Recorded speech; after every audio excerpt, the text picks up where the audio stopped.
Hello everyone, Avaira is here. Let's continue Mortal.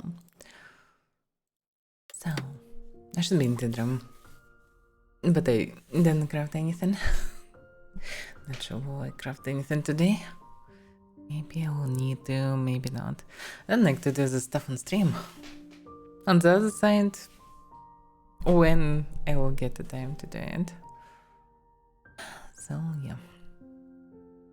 If some people will even mind on stream, I shouldn't be so shy in doing what I actually need to do by the gameplay. Anyway, to choose market first. Maybe not, yeah. So yeah, that's what I should do first, I guess. Why am I equipping in such a strange place in inventory? Why is this bag? Yeah, not many people here. Hey, Primus. Hello. Yeah, I really need to write it down something else because this plugin works so slow. Often. People put just parts of the sense. Me.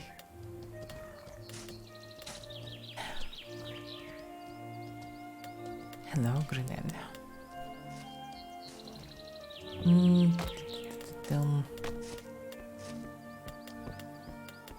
Yeah, definitely will need to craft some. What's the prices for the stuff here?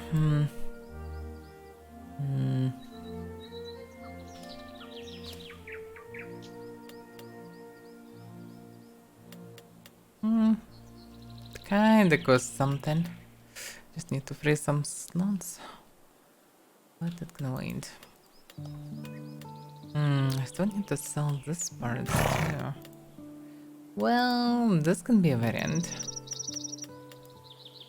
Yeah, I still need to sell old sets. So yeah, this could be a variant. Not waste time on crafting right now. Can just sell this things. Yeah, no.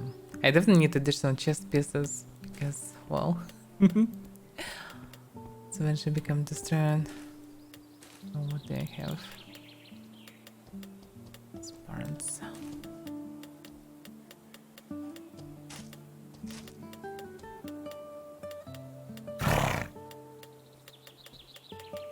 It doesn't matter really. Just drop everything in market.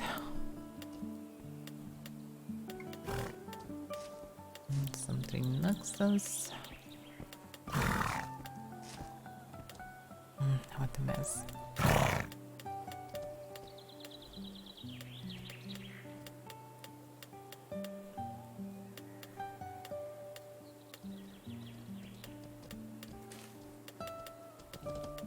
Well, I have something for sale.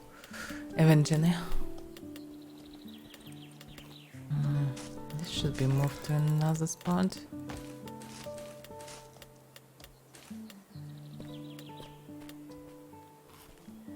And the interface is still so bugged. Such things very confusing at the beginning because you don't know is it crucial or not the things I mentioned. Eventually you just become used to it and you know that everything will be fine, kinda. But that's actually very frustrating at the beginning. How many places to actually place something? Oh, with the game.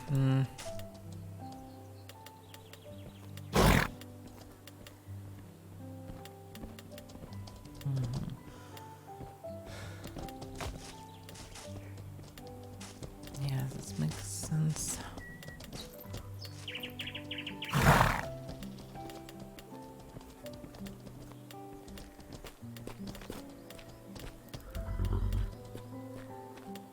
Okay.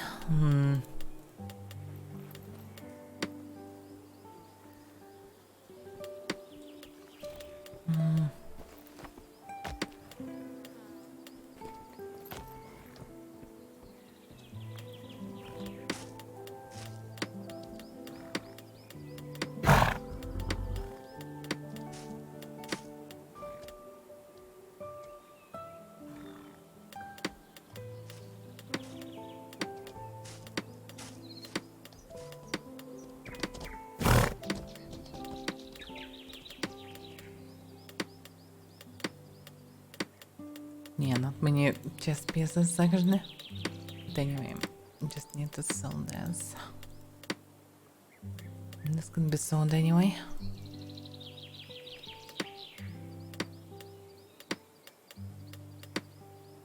Hello, Nordish. How are you feeling today? Have you recovered finally or not?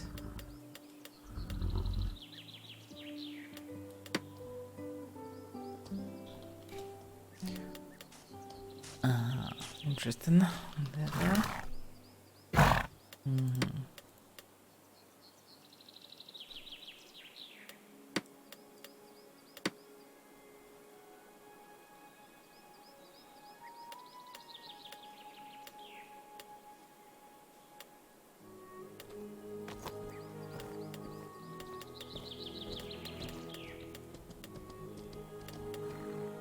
have interesting combination of stuff here.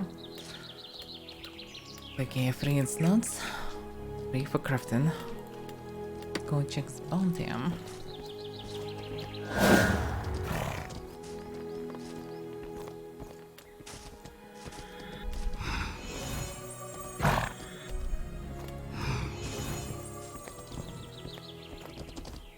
Recharge energy. Well, you just need a cake or two. And you'll be fine. That's how it usually works.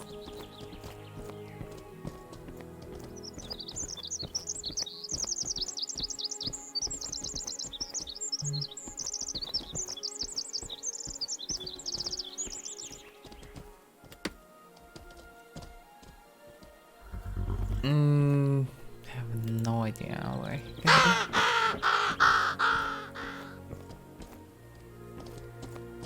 Are we just trading back and forth?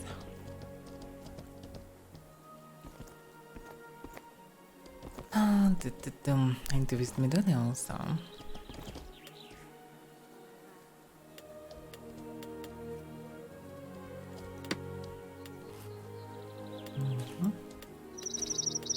No, what the hell? I was often getting this delete thing. I need to replace the bows. This one is destroyed. Then the question, do I have bows here? Not sure that I have good bows in Tindram. Oh, I should have some. But I think it was a problem here at some point. Hello, Mr. Xeond.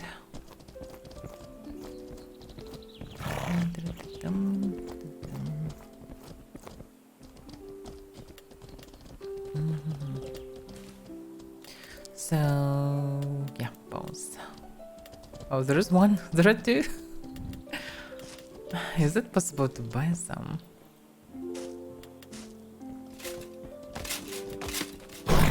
Bows. Descendant. Oh, there are some dense graphite.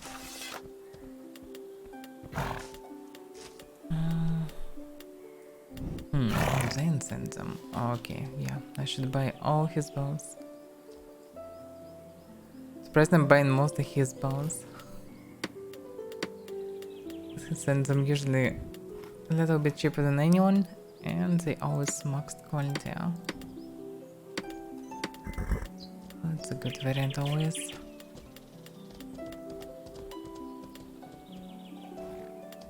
Yeah, this should be enough for some time. I'm not regear often here. Anyway, I have this stuff for sale. Yes, blade. It's kind of half destroyed. Take more fresh one. So maybe we'll do for, I know, server run.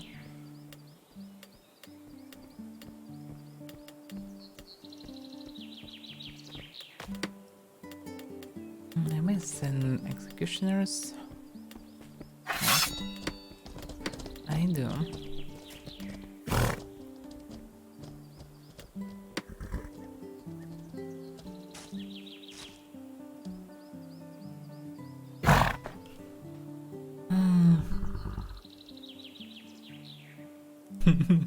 Well, the thing is, yeah, I'm not sure that these breaks are not good, but they're supposed to be good.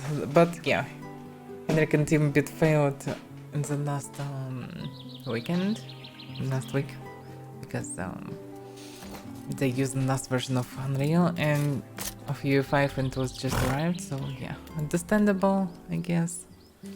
So it's fine.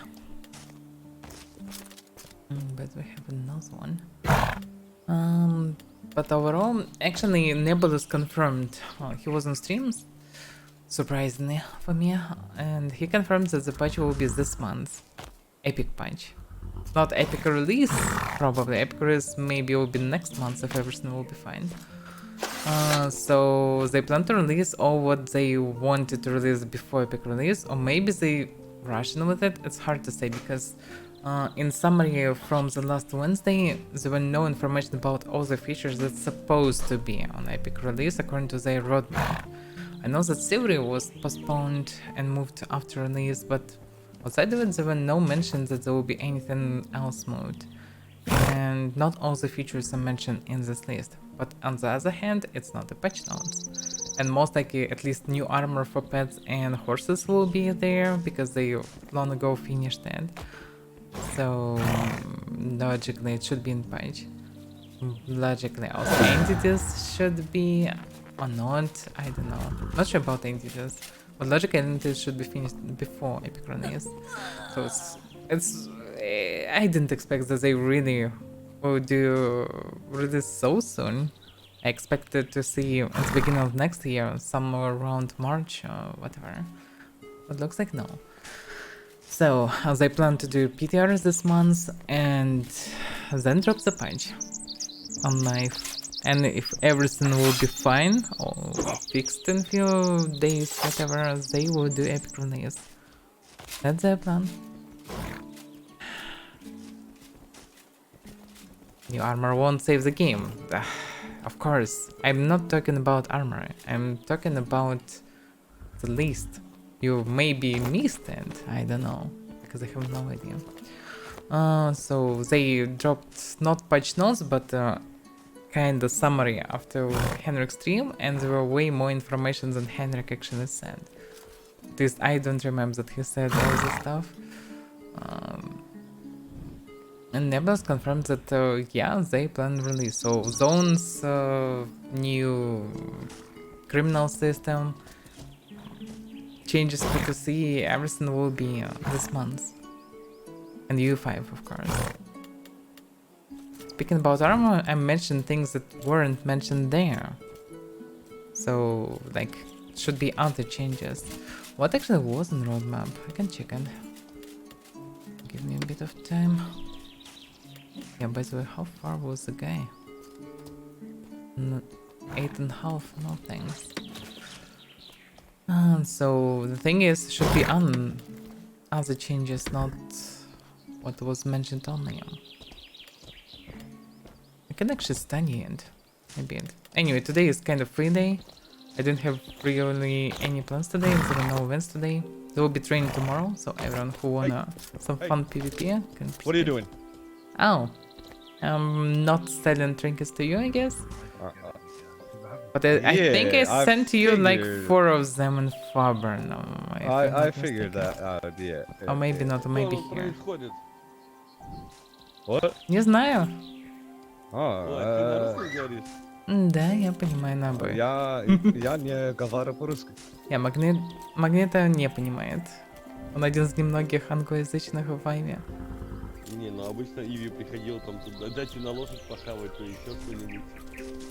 Ну, вот он не понимает. В общем.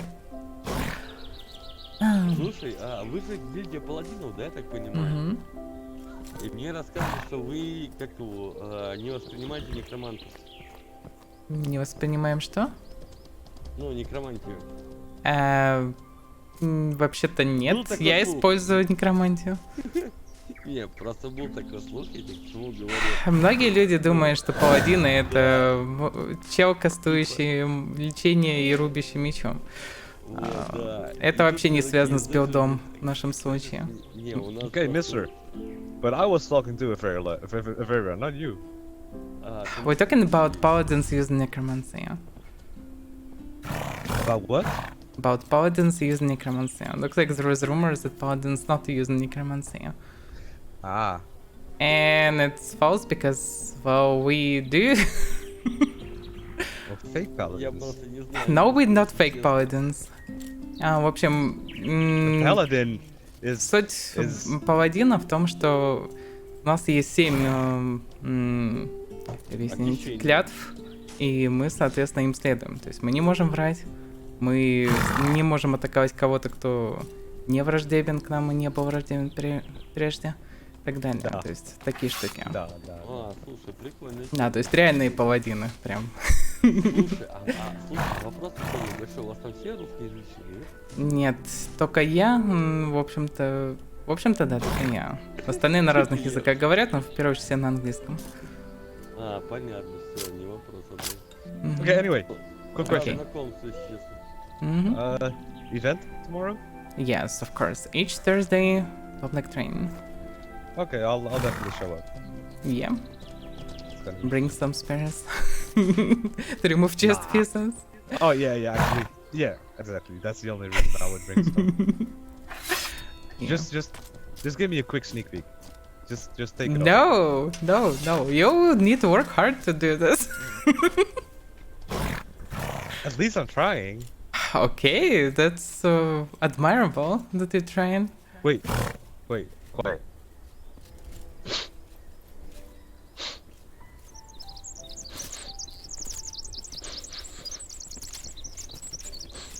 Smelling good today, Vera.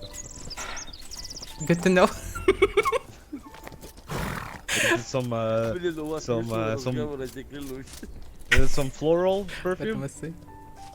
Is it the floral perfume? Kinda. Well, it's maybe just Dale. I'm not sure. It's dial? Yeah, from Dale. Always for horsey. Always the best, you know. Слушай, спроси, I я see. вкусно пахну, нету и чисто поржать. Если ты уберешь свой армор центральный, то это его активно стриггерит. Da. Take it off. Give me a quick peek. Армор, это что такое? Yes. Нагрудник. Woo!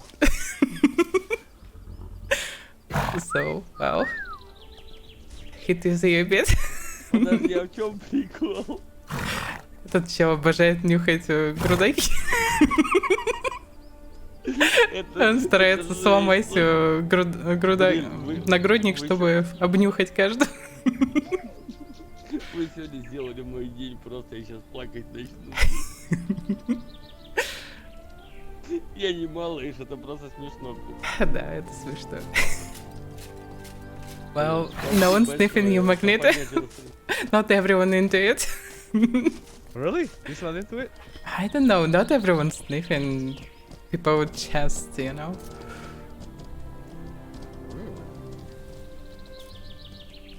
Можно не буду нюхать? You're asking to not sniff you?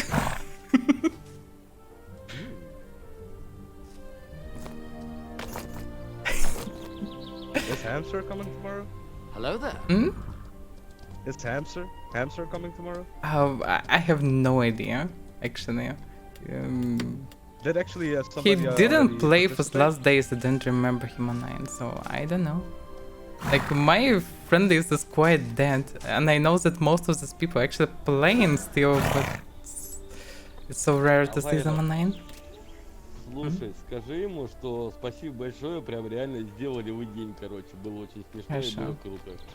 Oh, he really admires your, well, roleplay. Really? Yes. Спасибо. Да, не за что. You made his day. Well, That's good what I'm luck here on your for. journey. Making people's day, but they're not making my day. Oh no. Well, I can give I you a mean, he ring. did, he Will did. it make your day? Ruber? No. Ruber? I'm not sure, let me check. Nah, it's amethyst. But it's unknown. Woo! Yay. Are you happy now? Yes, I am. It's good.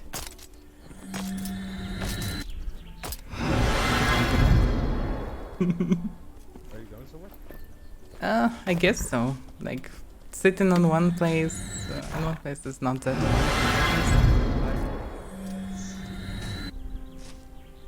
Okay, have fun. Oh, have fun. Yes, Nave, everyone's so boring. Blah, blah, blah. Goodbye. Goodbye.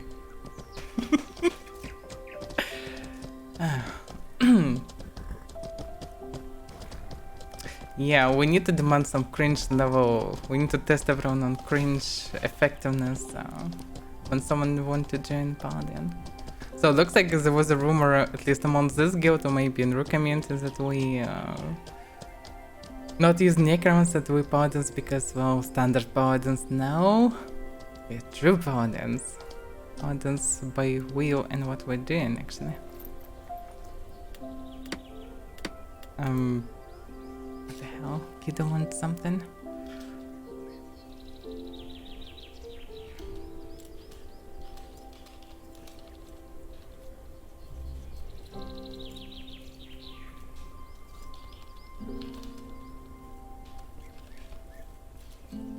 No.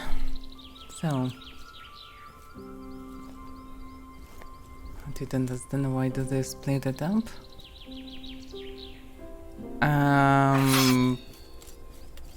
What do you mean? That's they don't split up anything. They release it all at once, and then they will do epic release. Because you should be an idiot to release it the same day when you drop the content. Because if you drop the content without testing it, it will be a disaster.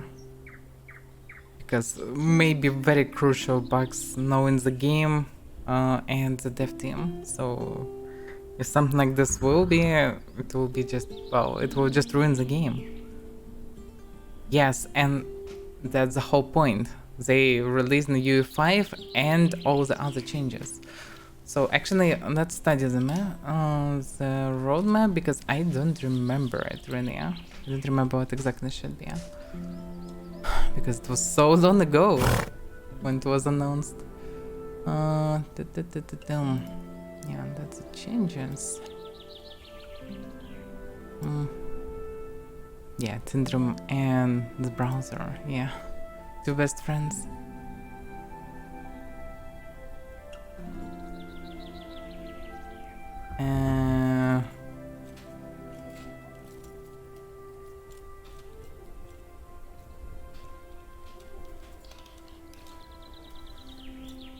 Yeah, there is also info.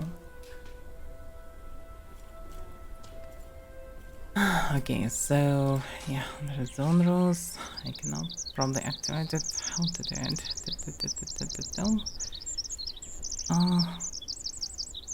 It's Henrik. That's just normal browser.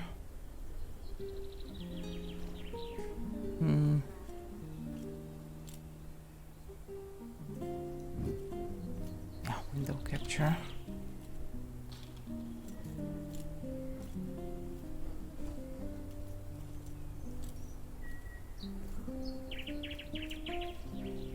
Okay, something like this.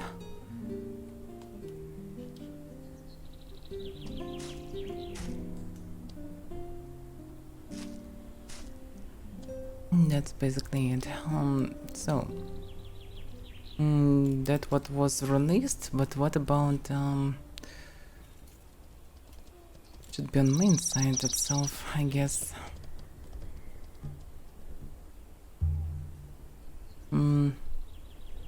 It's not news. Oh yeah, roadmap. It looks a bit different, so I don't need to restrict it, okay? So basically, epic release, what it is. Server capacity. Notice board guild info and recruitment. So should be notice boards, they were not mentioned, and they should be. Server capacities, they kinda delivered as far as I know.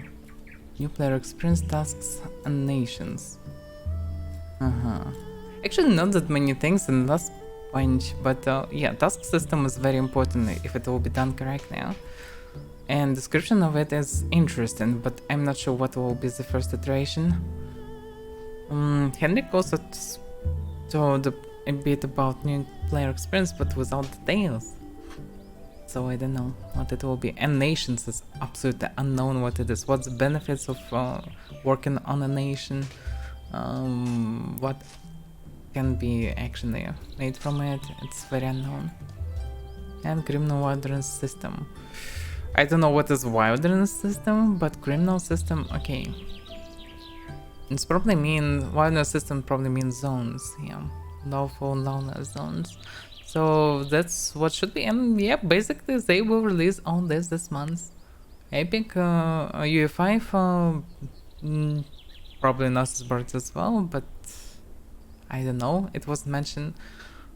All the armors and everything that was developed, additions, new fishing rods and fish and whatever, like all the stuff was in development and looks like it was kind of finished. So it maybe will be in addition to all this, maybe not. Hard to say. Delivered fish, what is this? It's all sprints. Yeah, pet navigation house is still not finished fully. I hope that they will fix it. Elements was also sprint 4. And it's not finished fully as well. Territory control also not finished. Siege system not fully finished as well. Beast mastery and ritualism need rework. Spiritism and necromancy need rework. And spiritism need heavy rework. So yeah, so many things still not finished really, but on the other hand, they are playable. Also no mention of bounty hunter updates, and it will be, we know it. So there will be some things. So what actually was mentioned? So so UE5 progress update. Hack was planned to open game now internal test server to show how it's looking in UE5 with Lumen. However, we upgraded to Unreal Engine 5.3 yesterday just before the stream, and unfortunately the in-game data needed to be adjusted again and became not ready to show on that build. Yeah, that was a fail. Hopefully it is how it is. Anyway, we should see this price. It should be dropped live this month, if I understand correctly. We'll hopefully have that fixed for Henrik's next stream. We look forward to showing you that. The thing is, next Henrik's stream will be in 1 week. This means basically middle of the month almost. And we will just see it without getting PTR.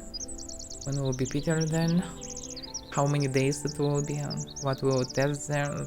Will be any events there? So it's so unknown. Anyway, the team has made some great progress with optimization Lumen, and we're now seeing some quite healthy frame rates. There is still much to be here though. Then optimization will continue right up until the patch release. By the way, talking about optimization, I wanted to optimize cities before release, as far as I remember. Henrik mentioned that Fabrum should be first, then should be probably Tinderman immediately. And we still didn't get it. Will they drop it on this patch or not? Unknown. The team has also made some nice improvements to make rendering characters and the AI less expensive at a distance, which should help to improve frame rates in large battles. Also, logic, it should help with cities as well. We have also officially completely moved over to the new engine internally and are no longer working on the UE4 branch. Well, makes sense if there is just 1 month left. As far as we are aware, Mortal Knight 2 is still on track to be the first mmorpg run on Unreal Engine 5, with a planned release time of the end of October 2023, which is very exciting for us. I just hope that this is not the main reason why they rushed with that at the end, because many things need to be reworked and better to do it before release, to show the game in all its kind of glory. but we'll see. Annoying dropping every day for a few dozens of people. Mostly because people waiting for all this content and there are other things to play right now because it's autumn. Let's hope that it will fix it just a bit. Eventually, anyway, no matter how many people lose, the game logically should grow. The thing is, if the online will drop too drastically with new TC system especially, the cities will be just ghost towns. And any new players that will see it will not want to play it.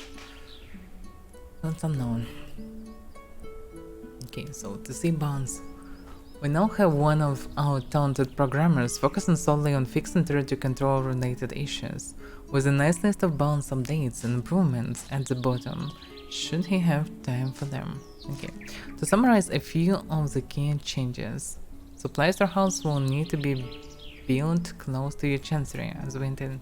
No information how close, which should be just in the same circle of whatever structure it was built, or some different values. Like we have it kinda close, but it's not just adjacent structure, so I have no idea. But in the same stronghold circle. Will it work or not, or will it lead to disaster? I don't know.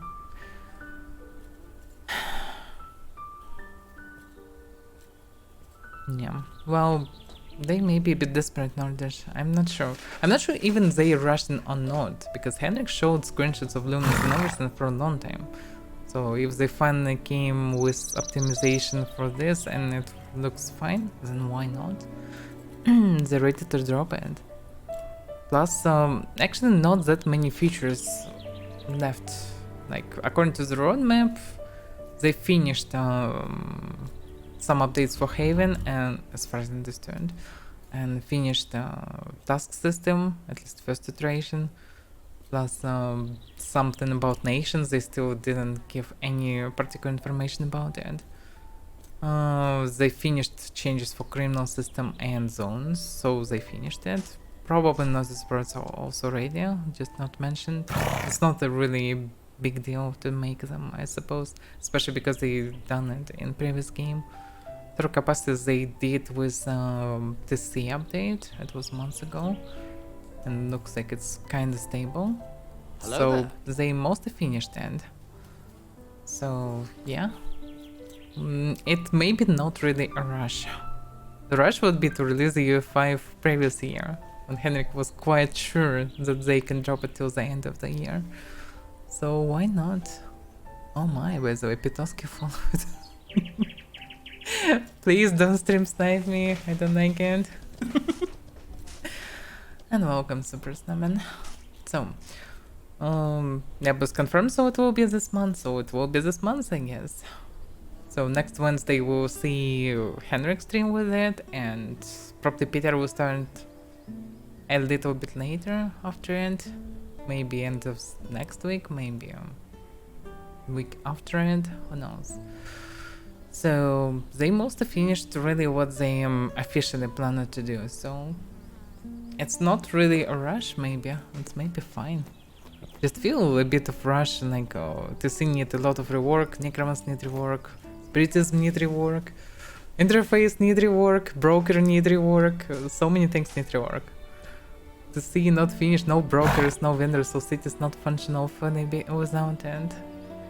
The same plan subscription, yeah, original plan with subscription was do epic release that should be after this roadmap. So their plan was to fix the game, release some content on the way, the core features like territory control, zones, new criminal system, factions, okay, nations, task system, noises, words, whatever. Increase server capacity, and once the game is stable, transfer to UE5. And they doing it this month. They're doing all the stuff this month. Probably at the end of the month, but or maybe in the middle of it. I don't know. So they delivered all the stuff they planned to do. Many of the things in first iterations they need reworks, they need updates, but on the other hand, they function and the devs can just do it on the go, so it's not necessary. So after finishing this part, that should happen this month, They plan to do a release in the Epic Game Store. They have everything prepared. Henrik already mentioned it, and you can find the game even there. It's just not possible to play or buy it. And 1 month after, subscription will start. Basically, a subscription will start with Epic release, but when you buy in the game, you get in 1 month of subscription automatically. So everyone who bought the game and playing it now will get 1 month after Epic release anyway, and then they will need to pay subscription. Logically, also should be veteran system launch at the same time. And I'm not sure, is it related to subscription months or just will be started simultaneously, I don't know.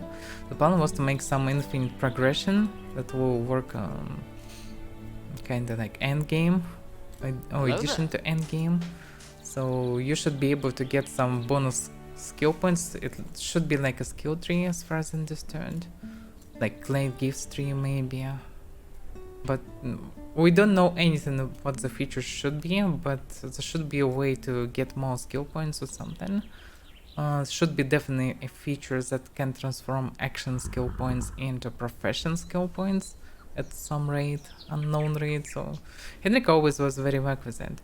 Also, he mentioned the Diva system kinda finished, or at least close to finishing. So maybe it will come also this month, I don't know. Also, they mentioned that they finished most of these armors for pets, so probably they should be there. New fishing rods and new fish maybe also will make it. I don't know. Can be many small features. Will they have add character slots? That's the Diva system. They don't plan to add character slots, they plan to make a duo character system. I'm not exactly sure how it exactly implemented, but you should be able to create second character. So you can have kind of main and you can do some experiments or shenanigans on second character.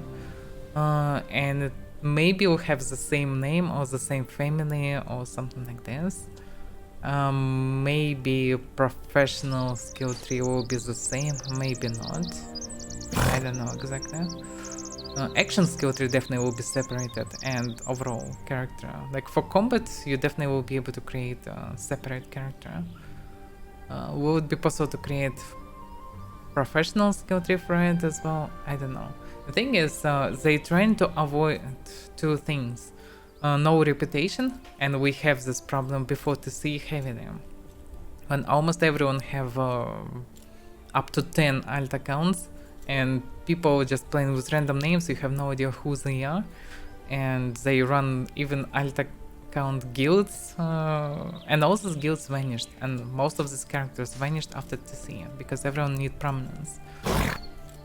And they farm prominence on their main guilds, and on their main accounts. So it makes possible to create reputation for players. So your name, your actions actually matter, because your bad actions will be associated with the name. That's what they trying to keep in game. That's why solo character on account, because you have reputation, you should work on it, and reputation matters in this game, and they're trying to keep it that way. But they also understand that people need alternative character for different reasons, to try different builds, to have alt account, some alternative miner or tamer or whatever. So they're fine with it, and they will make this Diva system. But in first game, everyone have just multiple characters on one account, and they can do everything for them. And when you can craft everything in the game for yourself, when you can do basically everything in the game for yourself, you don't need to interact with other players, you don't need service of others. This leads to less interactions with players, and eventually lead to solo playing for everyone. And this is not good.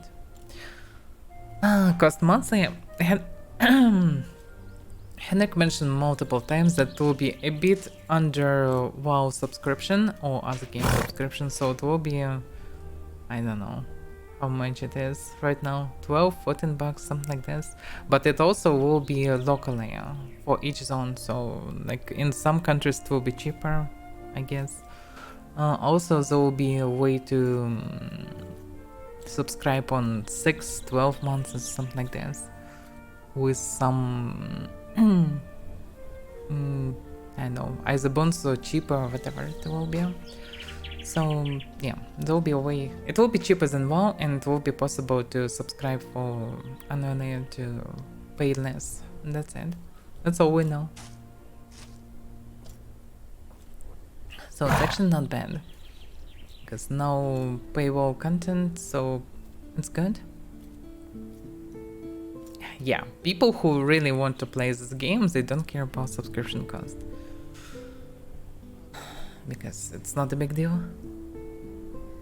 Like paying I don't know, $15 a month in games that you spend dozens of hours, why not? It's still the cheapest possible thing you can do, and if you're getting fun, that's good. Yeah, but the game should be good.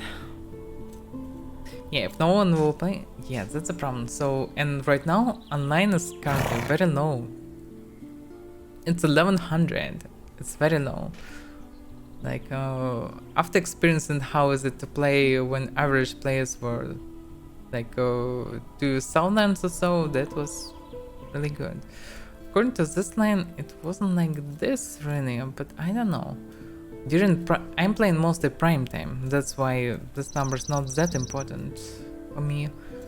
And yeah, during March it was really good to play. Even with all the DOS attacks, it still was mostly 2000 of players half a day, and it was good.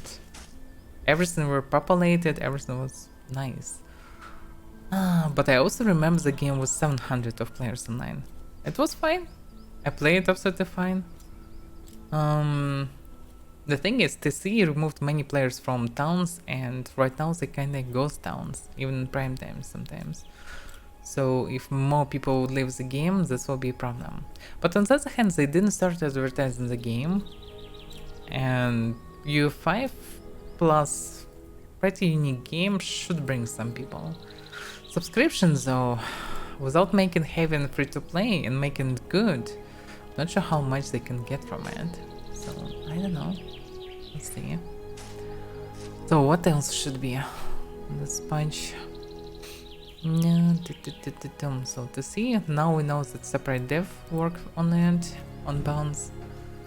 Hopefully he understands the bounds good. But basically he's programmer, so he probably just doing what they need to do. But this means that works will be all the time for TC. So they have separate dev for magic and separate dev for TC bounds. Good to know. Funny number 2. Well, I'm getting fun actually every day, so I don't know. It depends on how you play it, that's for sure. If you just ride in, I don't know, from Iduli to jungle to hunt creatures and then back, that's boring as hell. If you interact with people, it's actually fun. Oh, it depends on how you do it, but it's usually fun. But I completely forgot about the kiddo. Go to me. Oh, I asked him who the Zergen, he didn't answer. Okay, that's his problems then. Okay, so to the bounds, what's it gonna change? Supply storehouse will need to be built close to a chancery. Unknown how close, but well, we'll see. Change the claims on the player house. Be one of another guilds to benefit from high guild defense will no longer work. I'm surprised that it's not bannable. Like it's so apparent abuse of the game mechanics, and devs are fine with it. Well, anyway, we're looking at the best way to achieve this. However, it will likely involve either a cooldown placed on new stone in the house, or delay time when the guild defense become active on the house after placing the stone. I would say that guild defense just should grow. Like if your house have 0, for example, your structures, then logically it's a house, so it have 0 basically, but have 80 at least if you're in a guild. I think it should just grow slowly up to these numbers, like 2% an hour or something like this. Eventually it will grow to the numbers. When purchasing items from the vendor, the amount of tax earned by the owned guild will be increased to make vendors more profitable. Increased? Like we have a tax right now. It maybe exists, I don't know, but I didn't see any result. Like, we're losing a lot of money through this stuff, but that's fine. Well, we're losing a lot of money for upkeep, not for, like, this. The vendors has only problems that we need to buy this box and deliver them. And the main problem is the amount of points that we get in through delivery. It's too low. And overall maximum of 1,000 of prominence is very low, because when the city will be populated, when players really will use it actively, supplies will fly away just in 1 hour maximum of the 1,000. So I don't know, I'm not sure why they make such low numbers. Maybe when it will finally become problem for many people, they will redo it. At least I have dedicated dev for this, so they maybe will change it. We'll see. So, the price of production goods will be lower, slightly less than the impact on weather profitability. So this logically means that you will not need to pay 5 gold, it maybe will be 3 gold or something.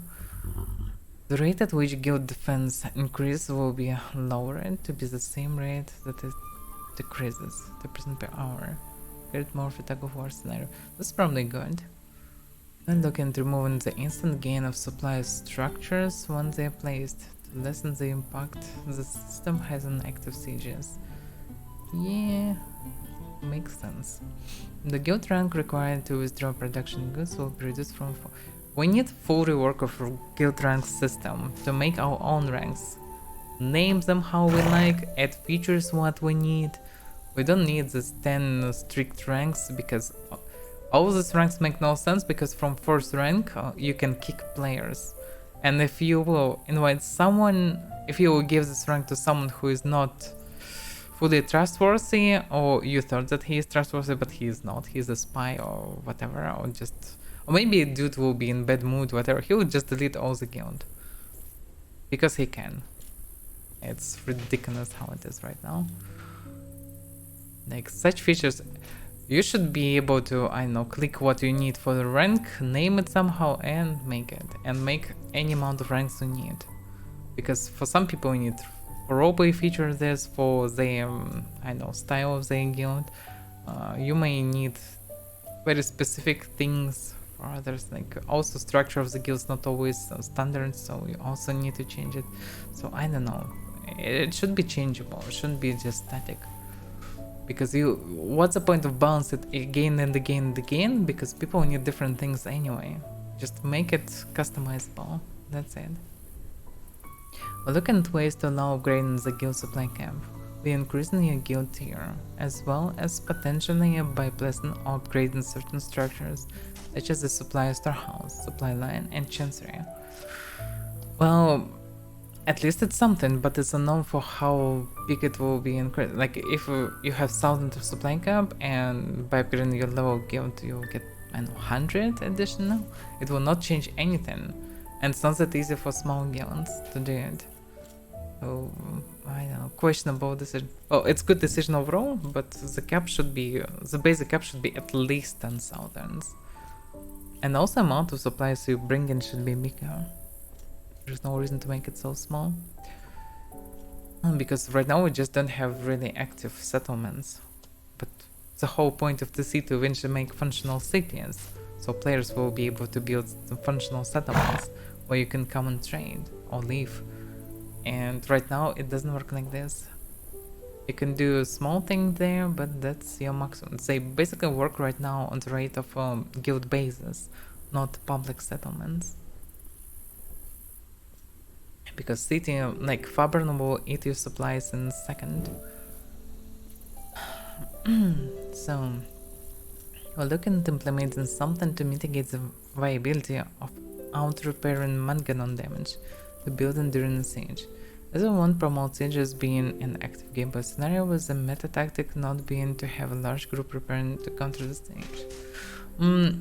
I would say that actually repairing should be a thing as itself. Like it's counter mechanic and interesting one.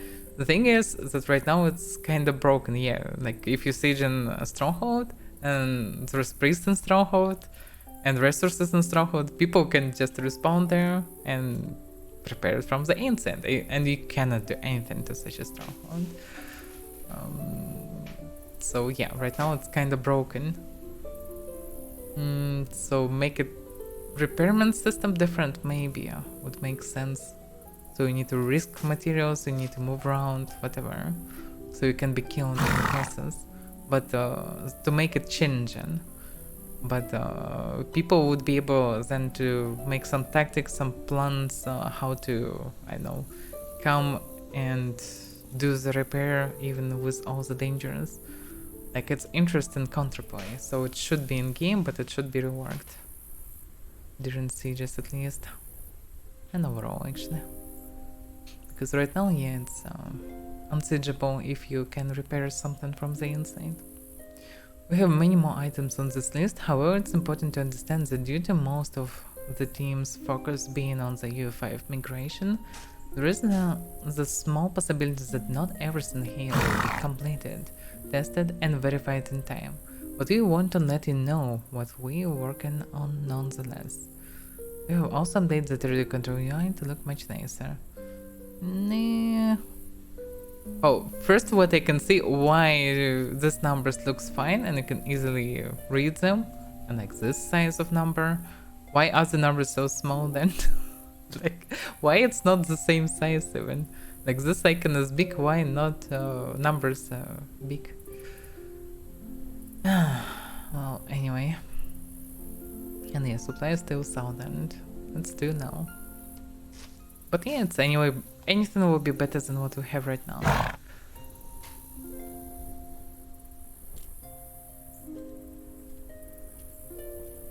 Yeah, small guilds have disadvantage. Well, it kind of makes sense because, well, there is a reason why you need so much time and resources investment to make a big guild actually. Making and maintaining a big guild, it's not an easy task. I was clan and guild leader for 10 years and I grew my guild for pretty big damn numbers with even multiple clans because they can't squeeze so many people in one. So it's not easy. It's basically a job, and yeah, it's understandable that growing a big guild, investing in it, you can do more things, you benefit from it. Of course you should be stronger. Also, if the game is balanced, each number counts. Each player cannot defeat like multiple players normally because the game is balanced, kinda. So logically one should be plus minus equal to another if the skill is quite similar. So it's understandable the string is numbers. More people, more military power, more workers, more crafters, more everything. Also more demand and more resources needed for all this. But well, that's understandable. The other thing is that it's very confusing for new players. Like for me it's a bit strange, but many players struggle even to build a small house. And if it costs so small amount of gold, it's still, well, a struggle for some players. Because not everyone want to do something that's profitable, or some people just don't know about them, they just playing first weeks or whatever and they don't know how to make money, and I don't know, for whatever reason they're struggling. And if you want to build something in addition to your house, like I know some people want tavern, farm, whatever, they want a guard tower, they want I know, shop reagents, for example, if you mage, or some vendor just to sell stuff. You need to pay also for this vendor for chancery. That's already cost like a house. In addition, you need guild stones that cost 200. So you need to create guild and create some name for it, even if you don't need a guild. So you need to invest like somewhere 10 times more than you would in just a house. and it's not beneficial for them. But also on the other hand, actually, if you know how to play this game, it's damn small numbers. It's very cheap anyway. And the house should be an investment as well as farm or whatever you want to build. So it's questionable. It's not good how it is right now, but it's not terrible. But yeah, should be some changes, but they need to rework the whole system probably to make it not guild related for small people. Maybe they should add an option to build an adjacent structure to any house. Something that you're fond of, like you wanna build a town, okay, or you can build a ranch or something, like a farm, whatever makes a fancy, a blacksmith, a shop, something in addition to the house without building all the stuff, without going into guild stuff. Because apparently if every single player will build a settlement, it will be a mess as well. Rent costs are not that high actually, I would say. Depends on what you need. Hiring guards and everything, apparently only rich people should be able to do it, just by logic of medieval. Like not everyone can hire anyone. Most of the people cannot hire anything, they actually become hired. So it's understandable that not everyone can do everything. But if you know how to make money, if you invest some money in this, some time, then you can build even a city solo. It's possible. Basically, I and Lego, we built a fucking city. Yeah, not one build few structures, but we actually could build all the structures as well, and we will build more. No problems. The only problems, like it's a bit ridiculously high for few structures, like a bank, but you don't need solo bank, or like library, you also don't need library solo. It's only necessary for a big city, so it's fine. It's not that bad. It depends on the point of view, of course, but I'm basically a solo player, and by my gameplay you can see what is possible, what is not. I'm not doing anything special. You can see what you're getting from different ways of doing things. And I'm doing practically anything that is in the game. I'm trying all the mechanics, and you can see what is good, what is bad, what is used, what is not. So, and I'm not playing like many hours. I'm playing basically around 20 hours a week. It's nothing special. Many players that not streaming playing way more. So I'm just streaming for 4 hours, sometimes a little bit more, and that's it. Playing a couple of hours outside of it.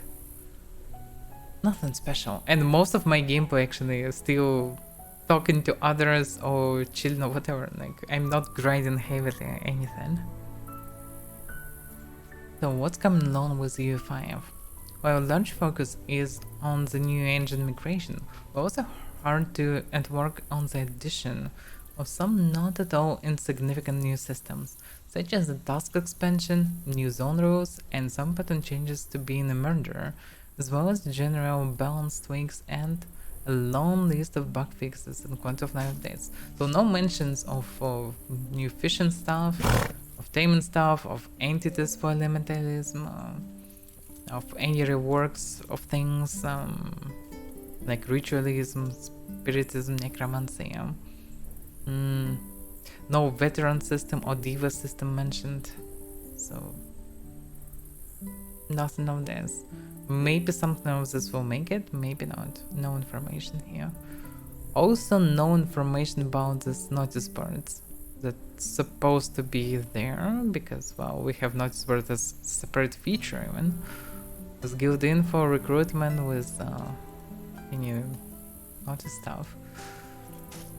Because this thing would actually help to interact with other players, because you can just write something like I wanna go for some adventuring, for place of interest, for some, I know, bandit hunt, whatever, outlaw hunt. I can do healing, I can shoot. For example, I need a fighter or something, or I will be glad for any company, whatever. Like I will wait for you in the tavern. Like come and let's go together.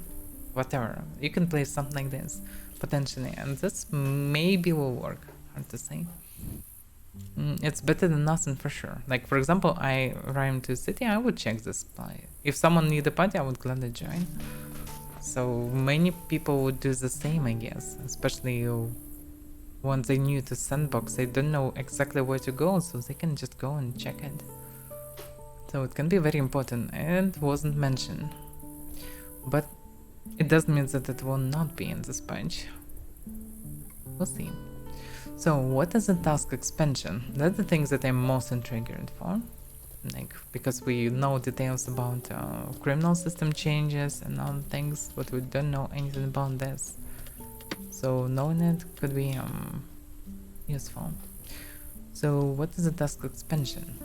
One of the things we have always wanted to work on is the new player experience, specifically in regard to the new player's transition from Haven to Mirrorland. Although our game has many sandbox elements which we love and are proud of, it's not surprising that many new players, instance, are not to create their own goals to chase, and end up logging into the game and asking themselves the question of, what should I do? Yeah, I know this feeling very well. After exploring the world and practically finding myself what to do, basically, how to farm money, I have everything I need at that point. I question myself what actually to do, because world is explored, I know everything that I need to know, I have everything I need to as equipment and everything, and then I just question myself what to do. I was a bit lost at that point, for a month or so, or even 2 months. I did some grind, tried to do some stuff. I'm glad I joined any roleplay, but there were not much. Especially I spent most of my time in Miduli around, and Miduli was... well, all the cities outside of Farmville were quite dead, because people were in Discord, they were just silent in cities. And it was meh. And there were no notice boards or anything. So practically a player at that point can be just lost. Because this is the moment where you should think what you want to do and create some goals. If you join a guild, you can get some goals. You instantly get in some interaction goals. But if you solo, if you don't want to join guilds, if you don't want to participate in big war, then you actually lost. You have nothing to do really. You can try to do some roleplay, but basically if everyone's silent, it doesn't work like this. You can try to do some performance and people react, but performance and constant roleplay is two different things. So it kind of works in Fabrium because there are many talkative people, but still, everyone usually busy with their own stuff. So if you don't have any special goals, then you have nothing to do. Like I, for example, have goal of building city, goal of well, being Paladin, helping people, and well, waiting for other things basically. I also want to do more bounty hunts to eventually see what I can do with that, but practically I don't have really global goals. It would be nice to have them. But if you're not building big guild and don't want to dominate the world, you don't have many goals potentially here.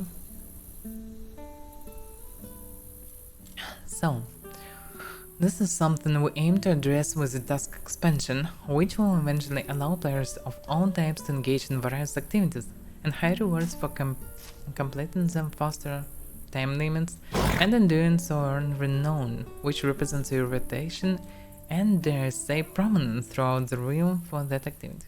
So we're getting prominence through the tasks, and also some new resource, renown. It looks like new, not the same as we have for factions right now. Oh no, how it's called? I think right now it's reputation or what it is.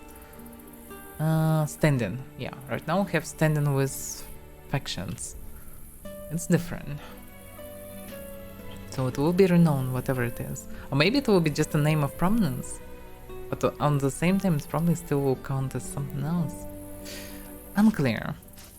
So, for example, completing hunting task will increase your hunting renown, which will grant you access to more difficult tasks with high rewards. One such reward is a unique currency used by hunters throughout the realm, which when you have enough of, can be redeemed to purchase a unique cape, which is not tradable to show off your achievements as a great hunter. So okay, there's renown that will basically new research that feel different professions or whatever you can do for factions. So you can be known hunter, and basic renown is the XP of a hunter for you that you get in. Okay, makes sense, and you can spend it for some features. For now it was mention of a cape, and apparently yeah, it's a lazy possible decision because it's easy to make a cape. Just practically copy paste with new color or a little bit different texture, whatever, and that's it. The thing is, what if I like different cape, but I also want to show that I'm cool hunter? Because I'm kinda known for this, for being hunters. And here where the system doesn't work, because it's too early to drop this. It's very first iteration, should be upgraded, there should be many different features. Maybe some special dyes, tattoos, whatever, hairstyles, armor types, design of hunting knives or spears, whatever. Some bow design. That's what should be for a hunter. But nothing here. Potentially can be still in future, yeah. So system itself sounds interesting, but it's very early version of it. Is he on stream today? No. Henrik streamed once in 2 weeks. He streamed last week, so he will not stream this week.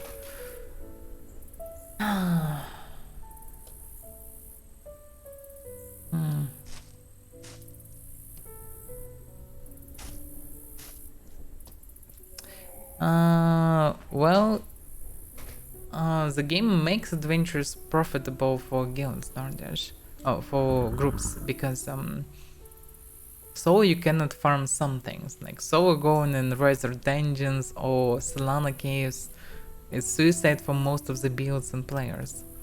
So by gathering people you can do it reliably. Also it's safer to trail numbers, so you can go and kill some tough things, deliver their carcasses or materials or parts, whatever, and you will do it successfully because you have people that will help you to protect the stuff being delivered from dangerous zones. So it's profitable actually. The thing is, right now with current balance and current amount of places of interest and creatures in the world and dungeons, it's not that profitable. They can do a lot of money solo, and so it's not really anyhow better, because we need way more dungeons, we need way more dangerous creatures and places where it's dangerous to go solo. We need different zones and everything. We need more dynamically dangerous things. We need many changes. And right now we don't have them in game, so without them it will not work.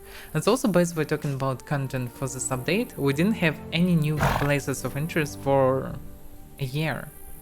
Almost a year. So, and previously we got them each couple of months, a bunch of them. And now we have nothing for a long time. And many zones desperately need them because they are empty. Like zones around Bhakti or Vadas, they have like one camp or 2 camps, and that's it. They have nothing around. They're just empty. Like in this forest could be different tribes, caves, some settlements on trees, whatever. Some different bandit camps and camps, some small, I don't know, graves, whatever, like any different POIs. Can be patrols, can be different bandit zones, different targets, whatever. There's so many things and we have nothing of this. So yeah, this system may work better when there will be more content, but well, we need more content. Apparently the game started without content for more than a year summary, like a little bit of elementism. Okay, how many people using elementism? Even fireballs are so rare to see. Like you can see it, how people train in it in sieges. You can see how some people using them on sieges, and very rarely some of them using in mass PvP. But that's all, and it's tiny percent of players. So that's all content we got. Well, we also get Malvas and armor for them, and ability to ride together. Ability to ride together is the only content that I got through all this time, because, well, okay, that's the only things that I'm using. So we'll see. We'll see. But the thing is, yeah, for in any mmorpg, especially now with current mindset of players, majority of players are solo players. That's why all these theme park mmorpgs are actually thriving while sandbox games are dying, because people not used to interact actively with each other. They, many of them are shy, nerdy, whatever, or just want to relax after work or studying or whatever. They don't want to talk a lot usually. They don't want to force themselves to interact with someone without apparent reason. So they can just chill alone and they are fine with it for now. That's why for a game, especially sandbox game, to be successful, it should be good in all states. If you want big war, you can join big guilds and fight. If you wanna chill in small company, join small guild and do it, or just chill with randoms. If you wanna just be solo, do it. And being solo is natural. You start solo. You don't know anything. You need to build your connections, and before you do it, you need to understand what you like in game, what you doing in game, what you want from others actually to interact with. So the game should be good in all states, and it should be mostly focused on solos, because big wars exist in every mmorpg when where you have PvP. So these guys will not lose interest. They will find what to do anyway. You don't need to do much for them. They will just continue killing each other. It's just what they do, and it's fine. That's what makes fun for them, and it's good. And they a big chunk of player base as well. But on the other side, there are many solos or few friend groups that entered the game, and they should have something to do. So,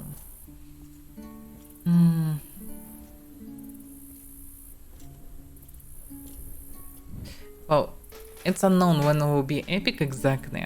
Nebulous told that their plan right now is to release it as soon as possible right after the patch, and patch should be this month. So I don't know. Looks like they just want to fix crucial things and just release it in epic as soon as possible.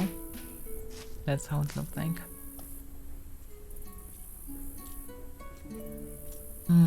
Well, so what was the task system eventually?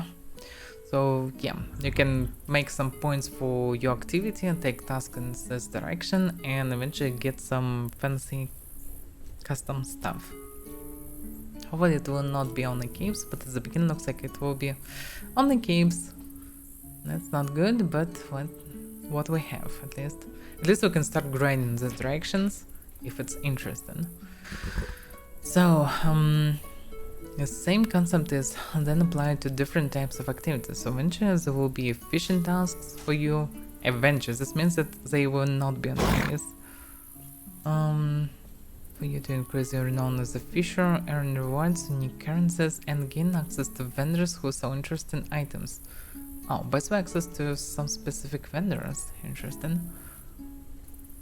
So there will be vendors that will sell items for renown. Or maybe they will demand some renown to be able to buy some things from them. Interesting, actually. Maybe there will be some hidden vendors that you'll need to find. We'll see. So whether you're a new player looking for some handy direction or little nudge to get out into the world, or a long-time veteran who knows exactly what they want to do and using this task to complement and improve their normal gameplay, we should have something for everyone eventually after this expansion. Let's hope for it. Bounty hunting is also included under the general task umbrella, and so we'll receive some non-needed improvements as well, such as distance limits on bounties and the ability to name a partner. And if there is time, hopefully some interesting rewards as well. So yeah, hunting duo makes sense, because usually you hunt in dangerous criminals, and if criminals gank in groups, it's logical to gank them at least in duo as well. So it makes sense. So everyone will be able to carry a pocket healer for these tasks. Or a friendly tamer with a fucking big dinosaur that will eat alive this per murder. We'll see. Bounty hunting titles have also been rewritten to be more interesting, apart from the 50 bounties title, which we left alone, as that was the one most people wanted. So, yeah. Yeah, it feels a bit like a panic, and understandable because the devs, according to Henrik words, because Henrik always mentioned to see like, oh, people waiting for it, people will come, guilds just waiting to start their journey, to start compete, whatever, and the was released and no one was interested, no one returned, no one cares. People who actively play it continue actively playing, but others, no boom in any, no boost in any online. We didn't get anything. On the other hand, it's still autumn and still many big releases, but yeah, miracle didn't happen, and that definitely interfere with their plans. So seeing that online only fun each day, they could panic a bit, and it's understandable. Also, we don't know their financial situation. Previously, we saw at least an influx of new players. Right now, I don't see it at all. It still was on TC release, they did some sale, but where are all these people now? Like, are they still playing or not? Because there were many new players in cities, and because all the veterans left for farming for prominence and fighting for it, in cities you could see a lot of new players at the same date.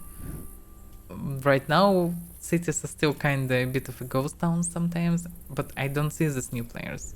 From time to time I see few, but it's way less than it was. And this means that there are no new players income. But yeah, that's why we need the zones, we need red names, we need everything else to actually fix the problem.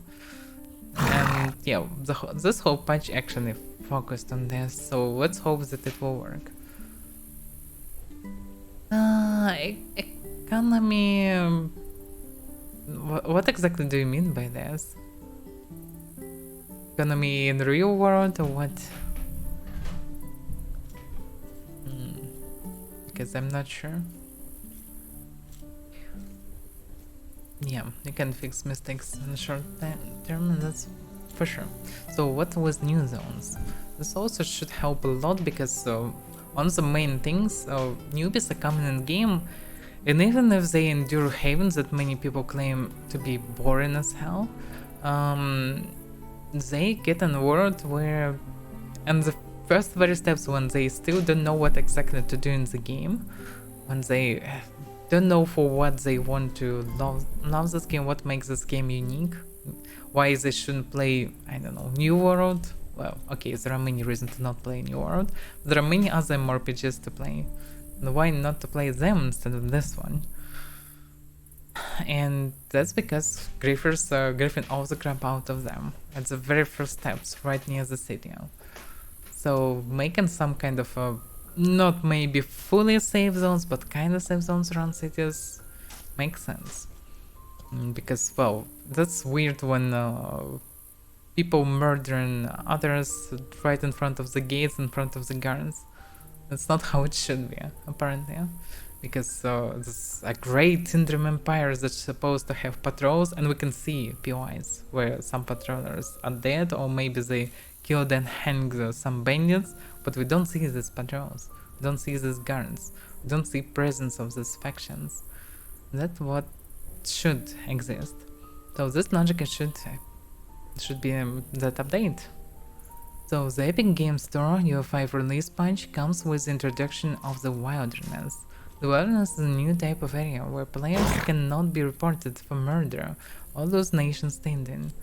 Certain areas in Mirrorland will become wilderness, such as the Galgor area, the jungle, and most dungeons which contain bosses, probably except of sewers.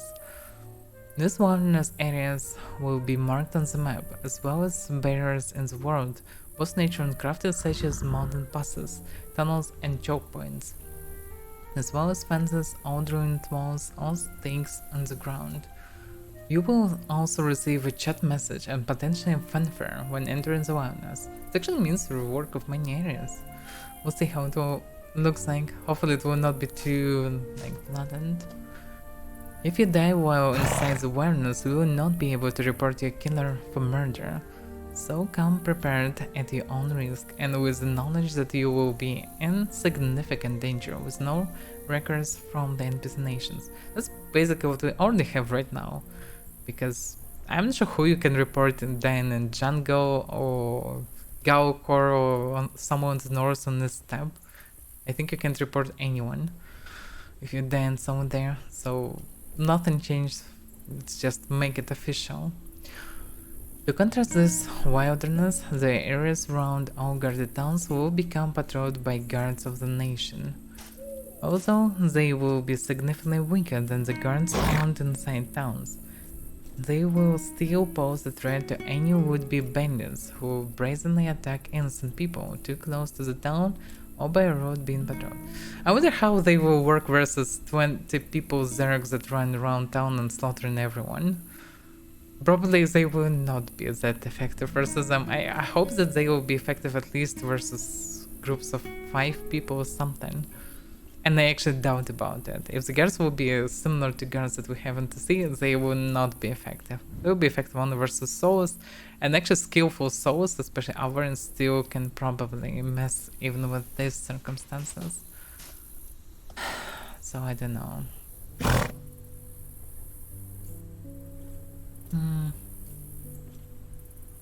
Well, anyway, the density of these patrols, yeah, to contrast this one, the areas around the corner become patrolled by guards, yeah. The density of these patrols will fall off rather quickly as distance to the town increases. They will mostly only be found on defined roads. Yeah, I guess they got the question about what about militia then? Like, what will happen with militia if it will be like this, because criminals will just build towns or houses near this border and just slaughter everyone who will be close to it. So basic situation will change a little bit because murders maybe will be a bit further, but they still will be very close, and they will have priests to respawn nearby they can build, while normal players will not have any way to respawn nearby, and if they will die, they will respawn far away in the city and will lose their stuff anyway. While criminals have a good chance to recover their belongings, and they also can respawn there. So it's questionable how it will work. In my opinion, if you have shitty standing or whatever, and you should lose it way faster than you do it right now, because this shouldn't be a possibility for any mass murderer. Anyone who killed like 10 plus people definitely shouldn't be able to build a house or structures or whatever. Like all the bandits in games, if you look at that, all the scoundrels, autos, whatever, they don't have any settlements. They don't have any cities, houses, fashionable things. They don't have anything. They hang it on the trees, they hide in the forest, they sit in shitty camps. That's what they deserve, because they hunted by guards, by army. They cannot just live freely and build. While players that murdered thousands of people can easily build. It doesn't make any sense to me. It's just absolutely broken. Like, the moment they will try to register a house, they would be found and hanged on the nearest tree. That's what should happen. But for some reason it doesn't happen. So it's kinda, game contradicts its own lore and logic. And I don't know, there should be a way, I think, if you're a red player or anyway murderer, you shouldn't be able to build anything fancy. You should be able to build some, I don't know, camps, whatever, something like bandits would do, some shacks, whatever, so something that can be easily destroyed. So they will actually live a life of risk. They murder people, but they play in chaotic, and they can't rely on their property, etc. They shouldn't hide in fancy structures and lock players inside. Like, it's all those mechanics are broken and very ridiculous by logic, by common sense even. So yeah, all this should be changed. So catches can be an item that only worked in murderers and no barriers. What? They can get 1 6-hour sentence. I'm not sure about this, but I don't know, maybe could be some detention, something like this working if you bounty hunt and so on, because you were killed by some kind of, well, officially sent people. So if you die to bounty hunter, you maybe can suffer something like this. That could be a good variant. Also, there was funny system of judging in Arcane. Something similar would be funny as well. Not really realistic, but still an idea. So that's it, basically. Oh yeah, draws red names. So yeah, the last aspect. By bringing back the red names for being a murderer. This means if you have more than 10, this number may change, murder counts, your name will change from blue to red. With the red name, other players will be able to attack you without turning criminals themselves. However, the guards will not attack you on sight as a murderer. This means you are free to attempt to enter a guarded town you have positive standing with. However, the guards will not defend you if the player living in the town decides to attack you. And basically all the reds, we already have these red names, and bounty hunters can see them. That's basically target name. Guards will not protect both bounty hunter or red character. Like a red character right now currently can be attacked by a bounty hunter easily any moment, but guards will not protect bounty hunter because he attacked the red player. That's practically what will happen. Every player will become a bounty hunter of sorts and will be able to see murderers as they are, the red players. So it still will be dangerous to attack someone dangerous if you're not skillful enough, because he can counter-attack you and kill you and grab your loot, by the way. Or maybe not, I'm not sure. Maybe it will work by the same rules as bounty hunt. But the thing is, reds, some naked reds with some starter weapons or whatever can jump under weapons of people dueling in town or whatever and get a local flag from them and then murder them. In theory, something like this definitely will happen. And sorcerers, even with starter sword, actually did a lot of damage, and if they use some flake crab or whatever, or bone hammer, they actually do insane damage, and it's not that fast to kill them, and if they're skillful, it's really hard to kill them. So this will lead to a lot of abuses, most likely. Or maybe people will kill them on sight all the time, so there will be no red players in towns. Unclear. Also, many people will try to maybe remove murder counts. We'll see how it will affect. It can be still positive change anyway. I doubt that will be a bad change. But people will always find a way to abuse any system. So, this change is something we know many of you have been asking us about and have wanted for a long time. So we're happy to say that it is happening. This also means murderers are no longer favored by the flagging system. They will instantly know if someone is a murderer or not when encountering them outside of town. And yeah, this is a really good change, because people will not trust some weird people like Tatsuya or Watset or Mango or whatever. People with thousands of murder counts that slaughter so many newbies that don't even know how to parry. They'll just say, okay, you're it, I know you, I will either run away from you, or I will shoot you, or I will be prepared and will not trust you, that's it. Oh yeah, Obama, yeah, and others. And Obama actually even better than any other mentioned in this.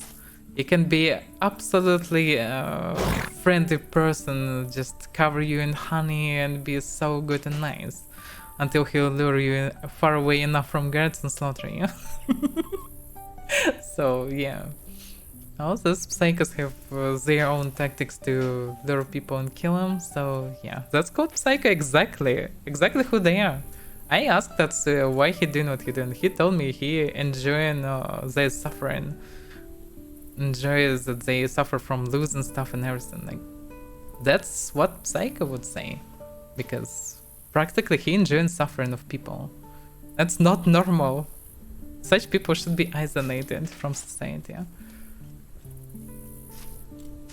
And currently we have system, yeah, sadism, that's exactly the parameters that separate normal person from psycho.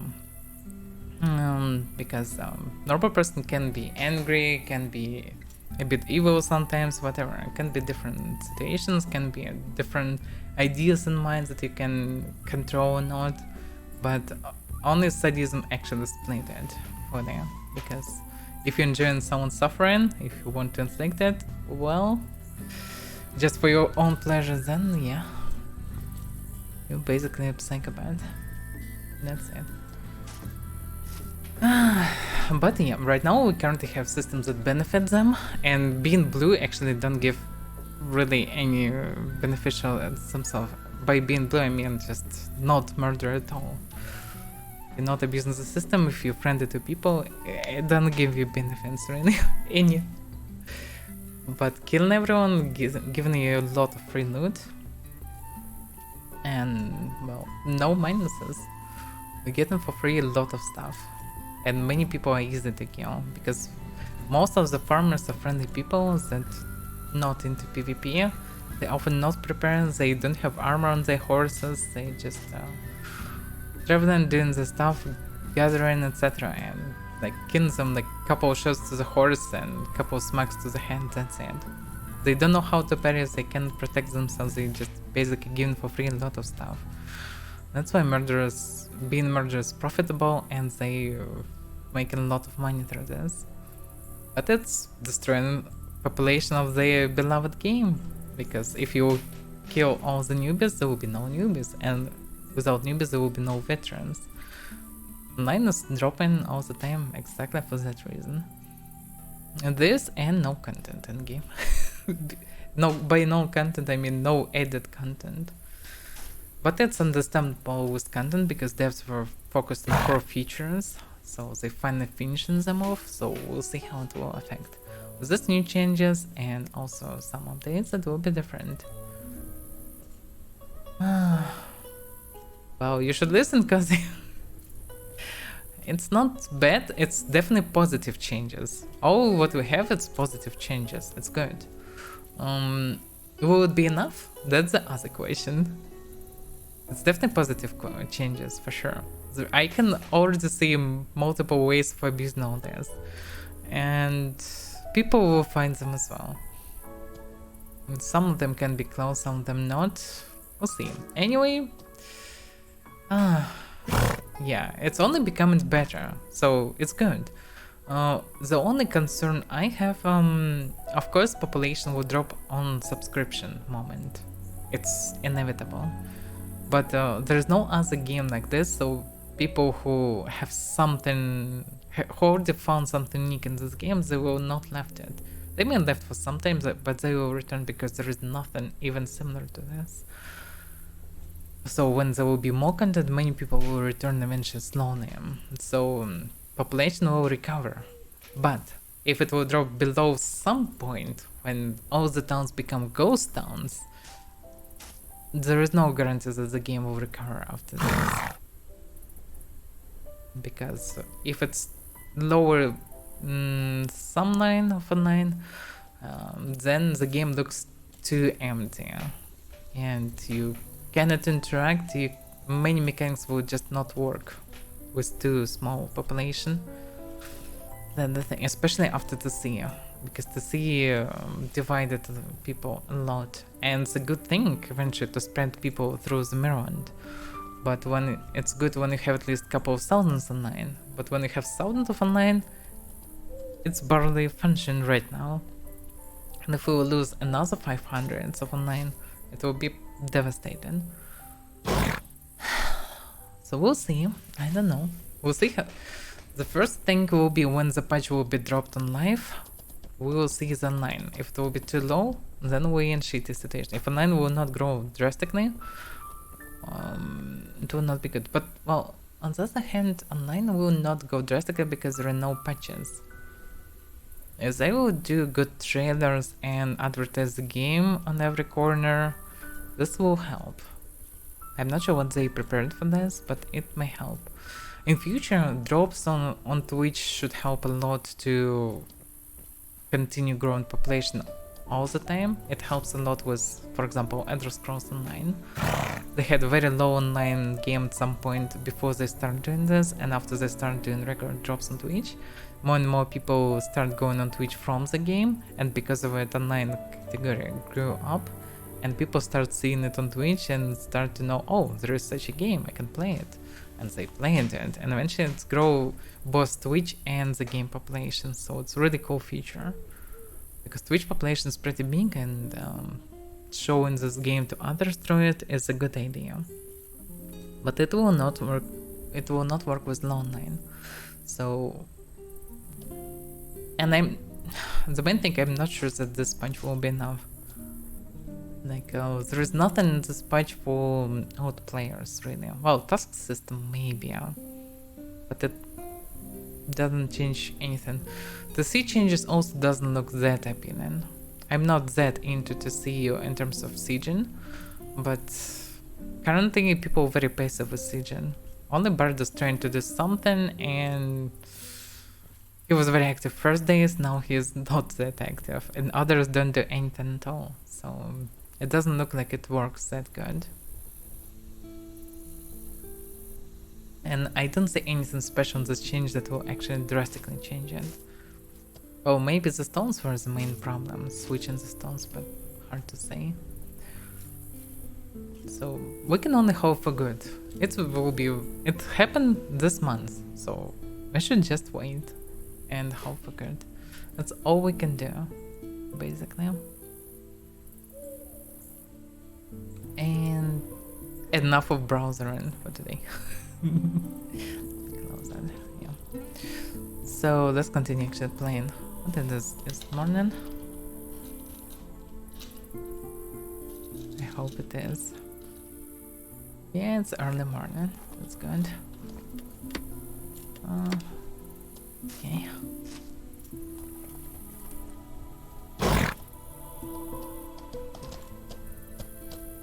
Well, I wouldn't be so hard. There are many things that you can spend months on playing. But yeah, we need more game loops, we need good experience for newbies, we need some things for end game to have goals, because I, for example, like, I have everything. What goals can I have? Like, we don't have any goals right now. Some goal at the beginning can be, I know, buy spiritism books, but it's a bad goal. And like some people have a goal of dominating the world in a big guild, others have a goal to build a city, for example, but you can build functional city right now. And dominating the world, well, that's probably the only thing that kinda works, but it's not for everyone, and mainly leaders doing this stuff, not just playmates, I think. So I don't know. Oh, it can be best duelist or whatever, but it's nothing that related to game mechanics. Like, being a good duelist, you will not get anything. Like, if there would be arena with different game modes, with tables of leaders and everything, yeah, that would make sense. You can show everyone that you're extremely skillful, and whatever. Like, there would be more reasons to hone your skills. That could be good.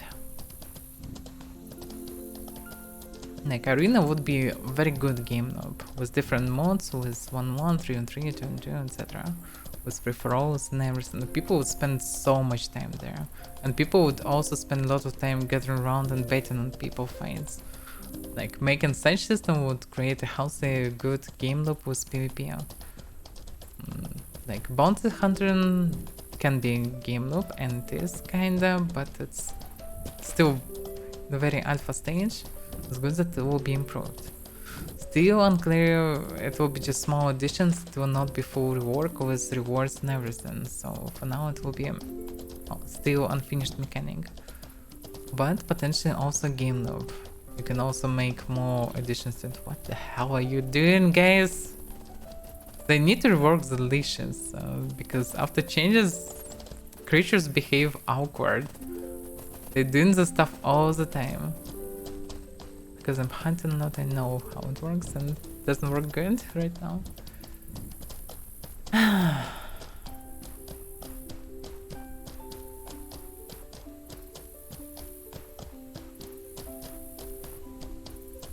Yeah, people need more depth. There should be more things that you can make a go of. Like, but on the other hand, what actually? Can you bring some examples? What would be a good thing for you?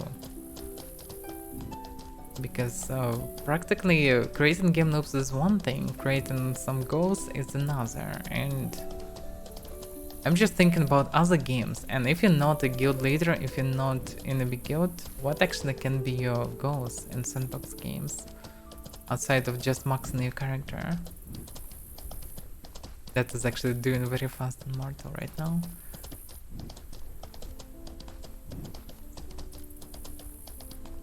What can be goal for you, Dardish?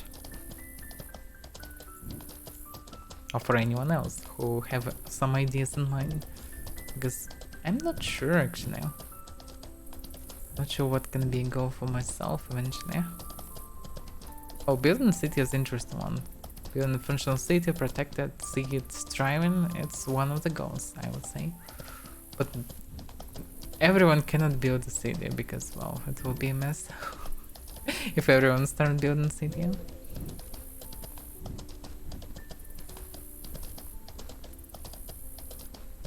For me also would be nice to host some events, etc., but it's not really a goal. So I have only one goal of building a city right now. Also building kinda a guild is a goal for me. Bring more paladins to make it a system for the whole Nave. So people trust paladins, rely on them, and expect some help. And that's what would be nice to do. But it's growing itself slowly, but eventually. Not much you can do about it, especially with kinda dead population of the game. Without new players it will not work that good anyway, because not everyone can be a paladin. Like this. Yeah, Razorbacks. Vertical hit. Story of my life. What? Wait a second, who cast that? Oh damn.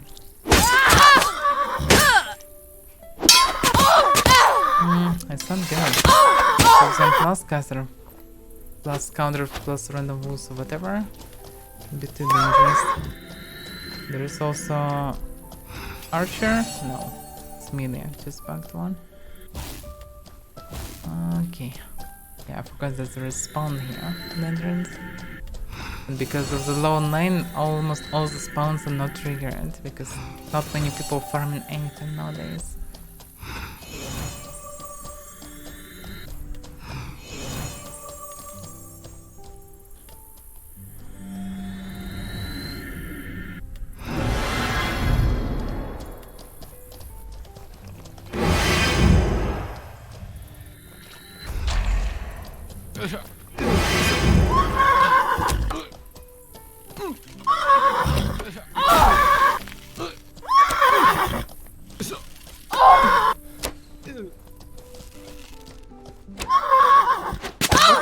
This one. Seriously, how? Even in theory, I have no idea how I missed this one. And he just running, ignoring everything. That's a shitty situation. That happened to me. Seriously. Arrow just fly through him twice. I have no idea how I missed this one. Doesn't look possible. And where is the others? Oh, for a moment I thought they all vanished.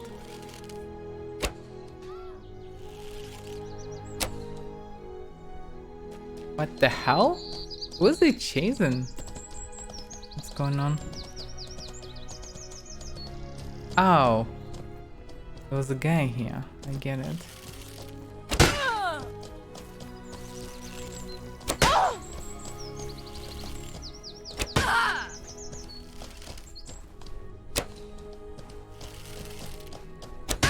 Didn't expect to find anyone here. Especially in such place. How to switch to him? That's a mess. Damn. So dark here. Yeah, I can't read right now anything in chat because damn it's dark outline, dark background and I'm missing. It's way better to kill him in the melee. The problem is others can come any moment. That's exactly what happens eventually.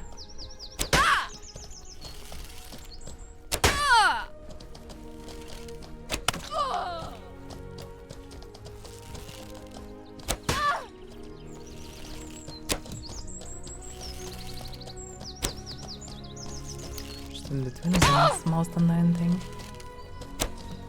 And they move into strafing like instantly.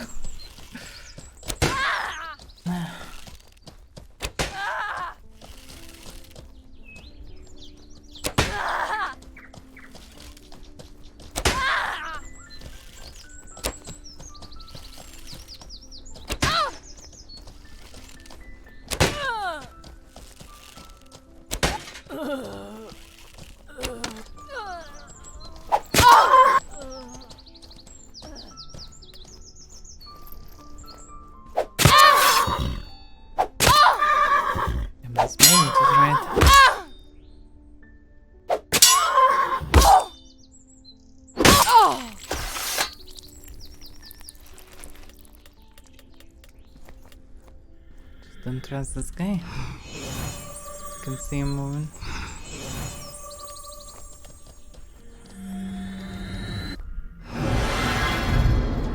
Definitely watching me.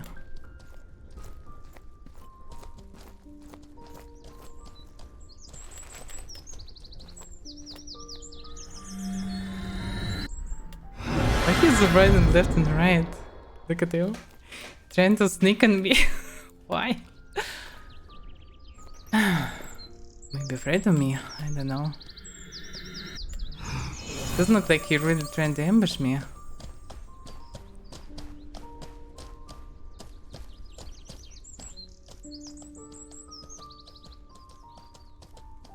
А я тебя вижу.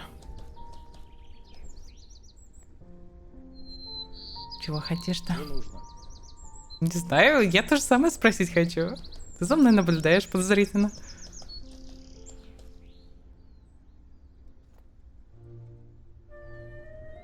Ну, просто ничего не хочешь, ты, ладно. Удачи. Didn't have a horse. Yeah, looks like he afraid of me.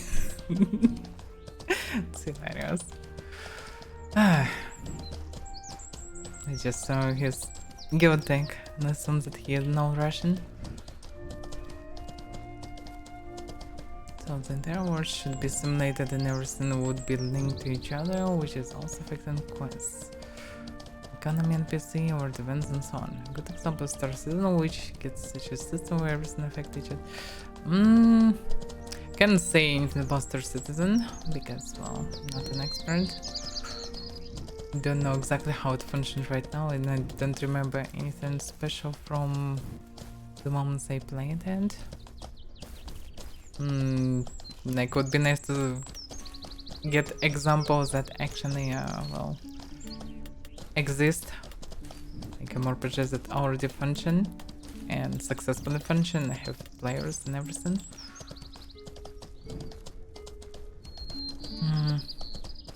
The bounty system is M2 is an example how things would be linked to each other. But that's just a tiny thing. Well, yeah, that's how the game noob. Same could be arena, like for arena to work, there should be people who are eager to fight. We need PvP, and we have such people. People who want to become better in dueling, and we have many of them. We have many duelists. We have duelist culture. they need equipment and they will lose equipment a lot during this time, so the system will benefit from crafters. That also apparently will be, and well, crafters can do this stuff. They also can use this loop for cheating. They can bet on people, and we have this slot stuff that happened some point. Well, this gambling that happened in Fabrum not long ago, when there were a couple of people who organized it. So gambling is also a common thing for people. So arena fights should be perfect game loop for the game. It's healthy PvP with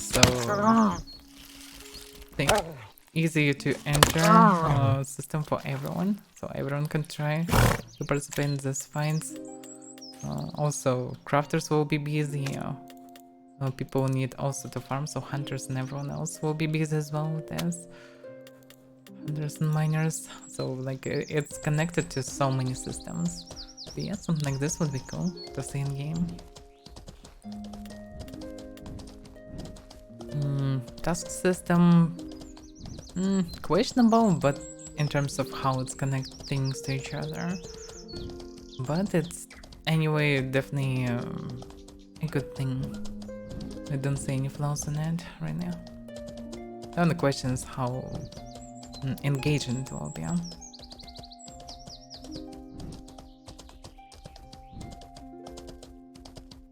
The camp is farmed. Currently farming. There's one gate right. The horse spawn. Watching me, by the way. I can just go my way, I guess. Camp is farmed anyway.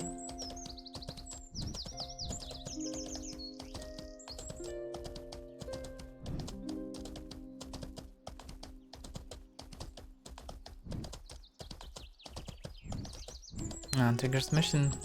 In First Mortal, when they just released the game, they wanted to make a way to making quests for players, for other players. So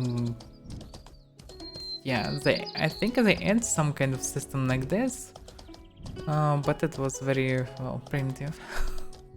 Basically, you can.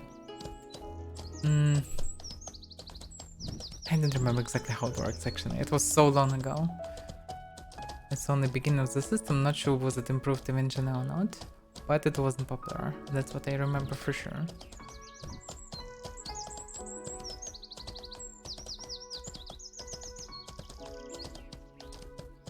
But yeah, missions that can created by the people, yeah, would be good.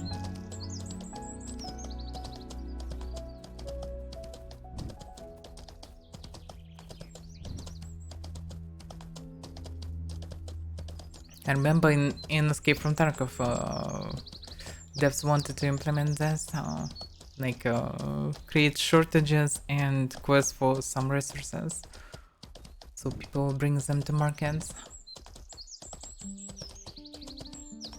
It can be actually implemented here as well. For example, the game can easily analyze what the resources exist in market and their prices. If there is shortage of some materials, there can be created quests for these materials in towns. So if you get in hunter task, for example, I know, in Fabernum, there can be the create task for scales because, well, not many people bring them to the city. So you can get a task to move to the jungle and deliver some stuff with additional price. So why not? You also can sell the things themselves, which should be beneficial. Them ran through the place, somehow avoiding all the creatures. Or maybe someone ran through this place. So what is the settlement? Something new. Pilgrims.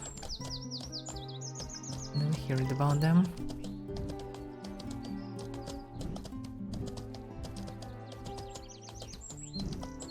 Cumulinarium.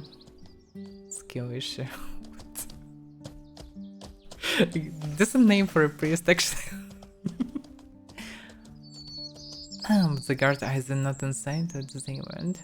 So they built settlement near their wolf spawn.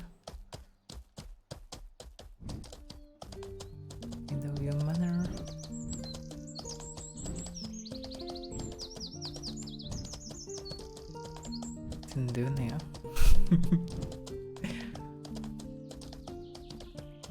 Yeah, it's so confused. The stables on this pile of trash always. I tried to place it anyhow different. It's impossible. You always build this pile, this sand or whatever it is. Very strange how they make it.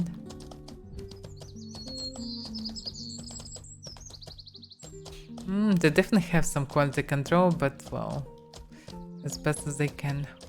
They're still a small company anyway. And they're definitely incompetent in some questions, but they're trying their best, usually. Well, just that's all we can see from our side. So, they definitely were incompetent, for example, with code, but they reworked all the code from what they done when there were just few people developing the game. Now it's better. I heard the autos and I don't like them. Damn, it's a lot of them. Or see, we need to move. Nope. No. Stop doing this. 3 of them. 3 of them are a bit dangerous in me. Well, not a bit, it's actually pretty deadly. For me, for my armor at least. Current armor.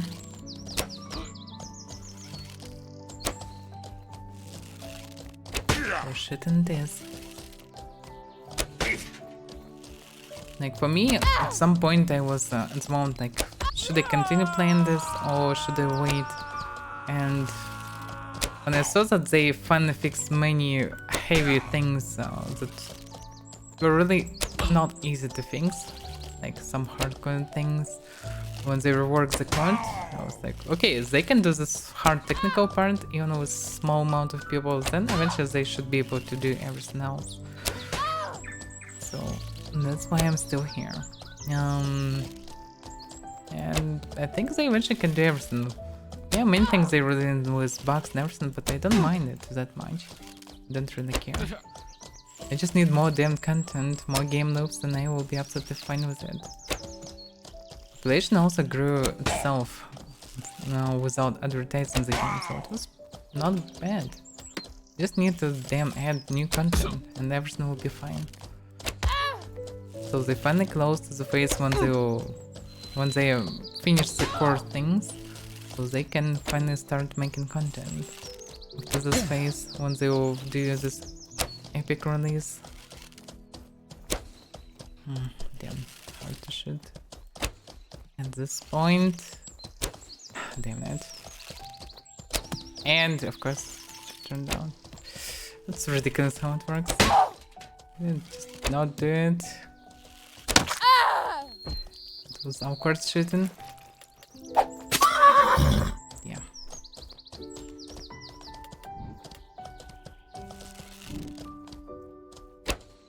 Oh,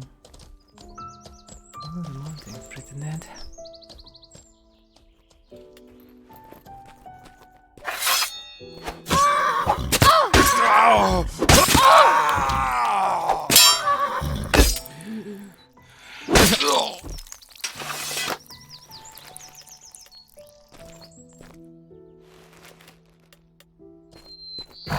Silver trash.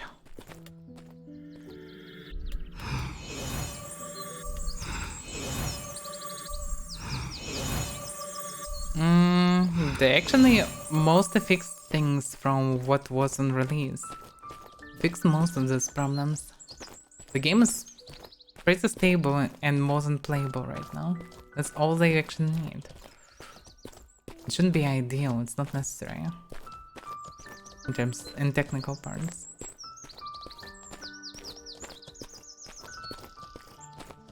The thing is, other companies will not do anything. Like, this is the only company we have. The only one. They're doing something like this. There is no reason to just kick them for... just because you're not happy with how it is.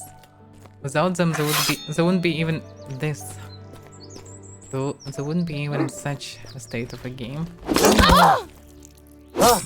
Only because of their weird dedication we have this game. I can see many ways how to improve the game, etc. But I also can say that Henrik actually also can see many ways. You just need time. They will be busy with fixing all their mistakes that they done in the past. So let them do it. Believe in vision and you will see the future of the game. Because actually, jokes aside, Henrik has so many good ideas, and he definitely, like, I can imagine many things to add the game, and most of them were mentioned by Henrik as well. But they need a lot of time to implement all this, and they spent so much time to fix all this mess that they done previously with the code. So it's way better now, it should be way more stable to add more features, etc. So it should be good. So believe in God Emperor. Everything will be fine. Yeah, this place definitely was not it.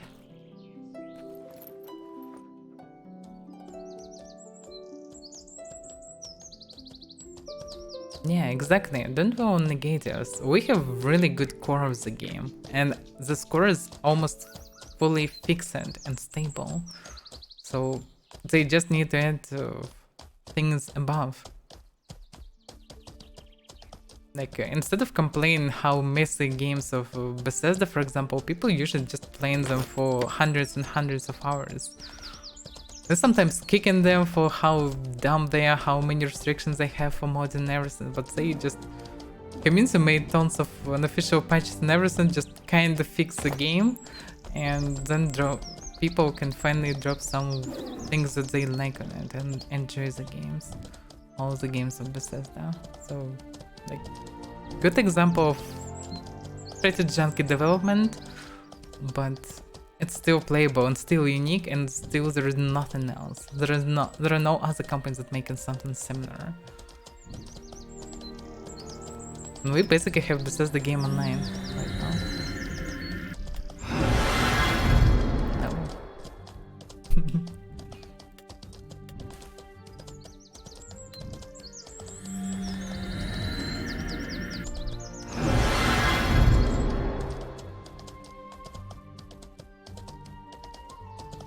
Well, they still losing online, and it's not... they really afraid to repeat the situation with first mortal. So it's understandable why they can be... well, can be nervous, because they already failed with TC expectations, and now it's future is very unclear for them. But also I wouldn't call, I know, Henrik panicking. He was in pretty good mood in last time, for example. In last few streams he was absolutely fine, so it looks like they're fine.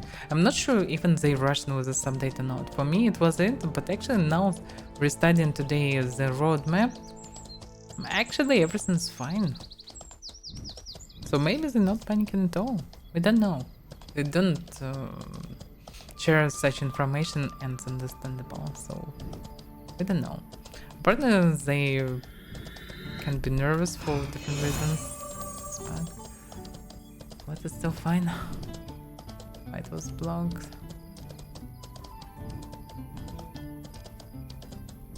No.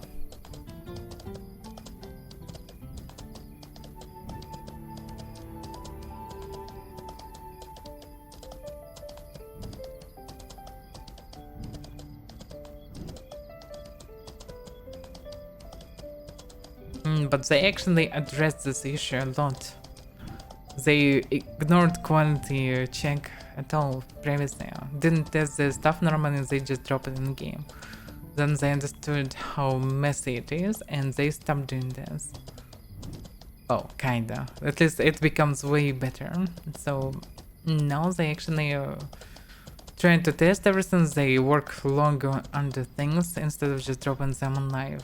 So it's better. They also fixed many things that become a result of their previous actions. So I don't know, I disagree. They actually trying to do something about this right now. yeah, also amount of people, like they don't have like thousands of developers that work. Just look at New World. Always, like it's a perfect example right now. Look at New World on Amazon Studios. They have all the money, all the servers, everything. They have enormously huge size of a team, and they release in just nothing of the content, just a few drops of the same trash again and again. The game was released, and for the first year it definitely was, and I just don't check how it is right now currently in terms of balance and everything, but it was glitchy, exploitable, with many flaws, with failed balance, economy, everything. And there were no content at all. There was nothing to do there. It was porn as fuck. So it was so many devs, and these devs get 1 year more of development before release, because the release was postponed by 1 year, and through whole years they did basically nothing. And both on beta and release it was crap. So you demand too much. We all want to see the game better and better, but everything in due time. It's not that easy apparently. Let me show you. By the faces of Only the devs I best can see for that you. they work a Nice lot. talking to you. So we saw only 2 faces so far, Farmerja and Henrik, and they both were so fucking tired many times. Because Henrik streamed regularly, we could see how hard it is. He looks exhausted so many times. And Farmerja looks exhausted as well at some point when we saw him, so they did their best, and they started the stuff with just a couple of people. And they only just were actually doing something like this. So we didn't have a choice anyway. So don't be so harsh. By just destroying the morale, you will not help them to make game better. It will not help. You shouldn't be a blind fan, like for example Barados. He may be just such a person. I'm not a person that just behave excited on everything that happens. I'm thinking, then I'm deciding how I am on this. But I can be so like, oh, that's so amazing, so good, best game, blah blah blah. No, I can do such stuff. But at the same time, it's very new game with absolutely unique features, and devs need to be cheered as well. Like they work hard on their stuff. They deserve appreciation as well. Like I'm still enjoying the game. I'm usually anyway busy with doing stuff anyway, and sandbox, if just more people would do a bit more events and everything, we would be just flooded with content just by it. Like every Thursday I'm gonna the strain, and so cool. We're doing this mods and it's so fun PvP. Yesterday there was this pink tag organized by Avaira. We played pink tag, manhunt, and it was fun. It was pure fun made from nothing. And such things possible in this game, and they're not possible in other games.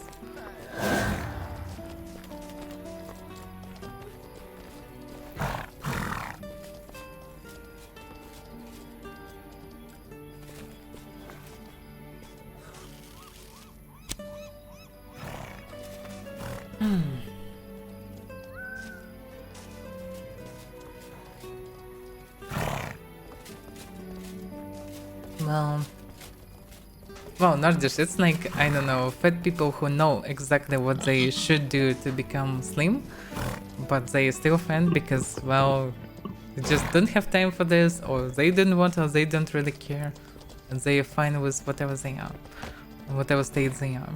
But they perfectly know that they need to sleep more, move more, eat less. It's like apparent. Doesn't mean that it's easy to do. Or that they want to do it, whatever. No. Okay.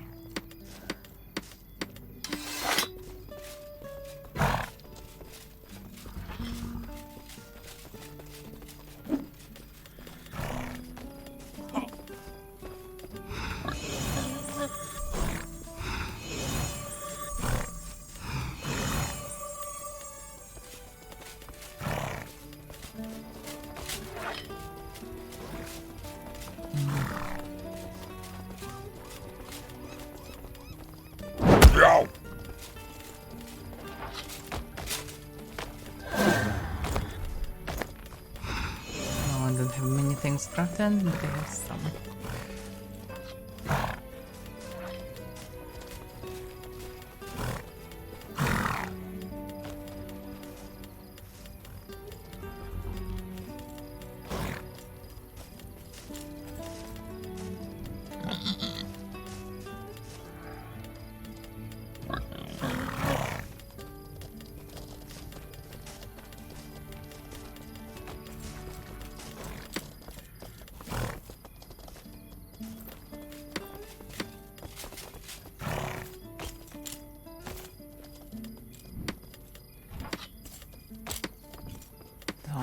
Eventually, they reworked many things.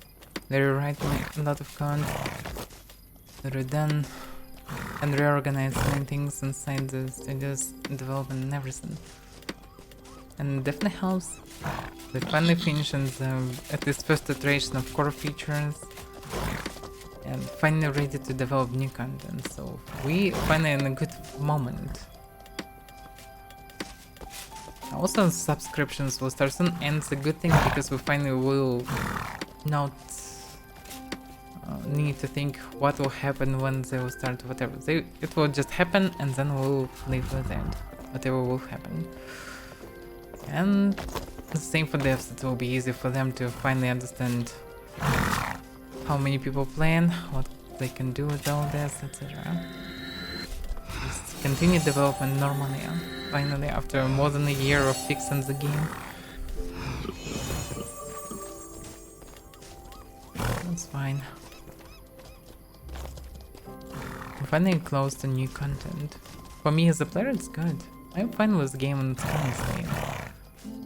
It have some flaws, but I can't imagine playing something else instead. Just because, well, I can find way more flaws in other games. Because if I will start poking some game, I will find more and more problems. Yeah, soon. Really soon. 1 month left. We'll see. This month will be interesting. Like, next week Henrik will show the stuff. Then probably a weekend or next week after will be PTR. And then soon it will be on Nave. So yeah, we very close to it. But we already have bots. First iteration of bots, they are sunken. They just well sink under the sea water. Just swim there and do it. You also can cosplay boats. Like you can cosplay a small boat and just swim on your horse through the sea, or you can cosplay it a linker.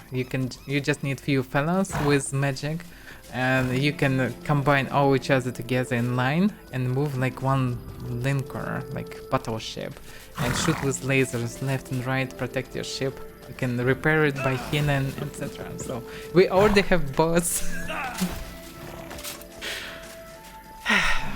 Just early iteration. Exactly, horse bots, living bots. It's new nanotechnology. It's just spacers or technology of nanobots and like biotechnology. So it's just living ships. You can shoot with magic. You can shoot different projectiles, but so it's fine. And we already have these videos where people swimming under the water and sinking the ships from under the water by casting spells or shooting or whatever. So like we already have this content. It's sandbox after all. So it is. I need to buy in order some things.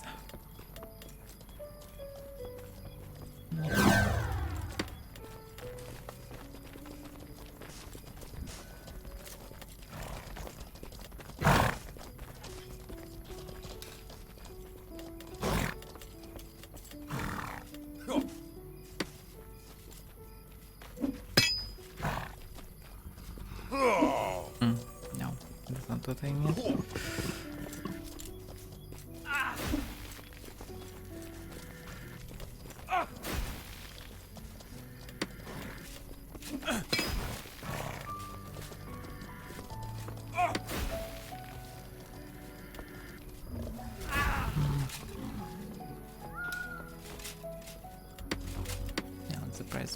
point.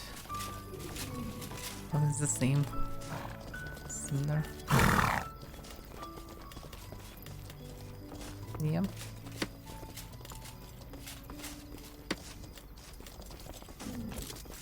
Okay.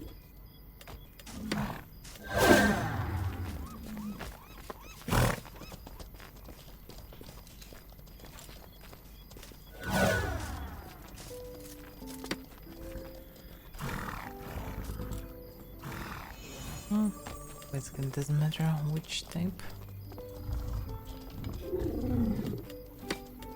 It would be cool if it would be possible to make furniture from this and it would have different durability and colors and everything. And more rare types of wood and everything. That would make sense. Also to make different floors and walls and everything. So decorate the house by using different wood types, etc. Different patterns of it. Be cool.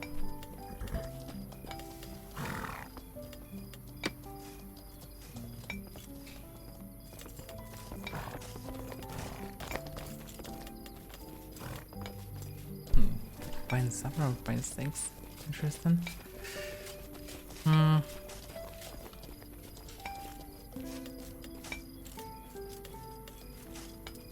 Well, do not harm a fireplace as well.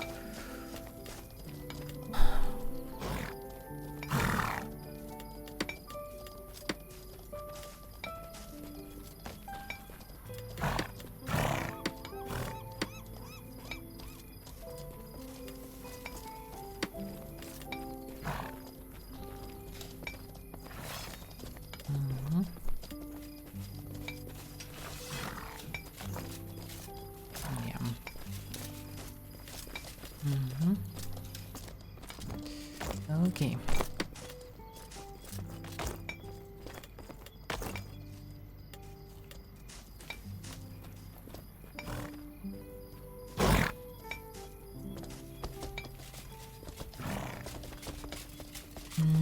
Now I need to buy out for myself, I guess. What I need. The only question. Yeah, I wanted to buy some stuff. Thanks.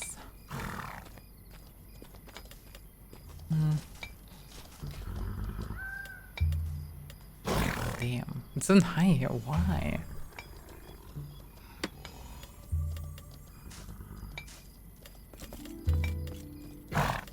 Yeah, people send stamina for this. Why?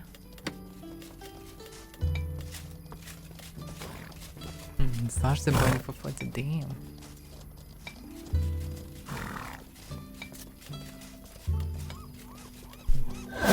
Interesting.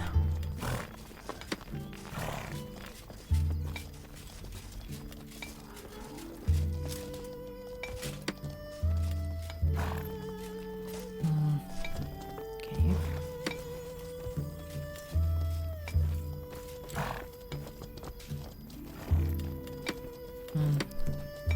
Price for this. So.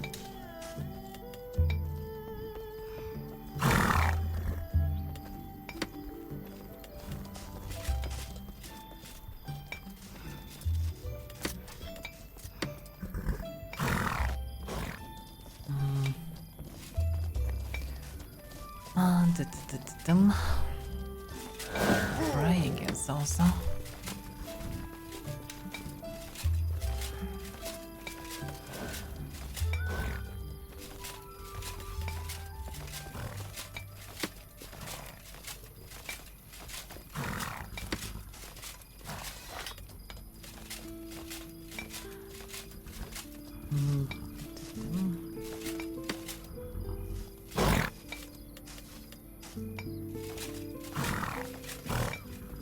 What else?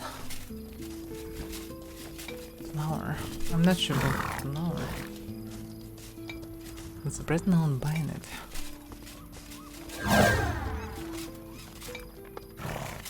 But I doubt that someone will sell it. 90%. Doesn't make much sense.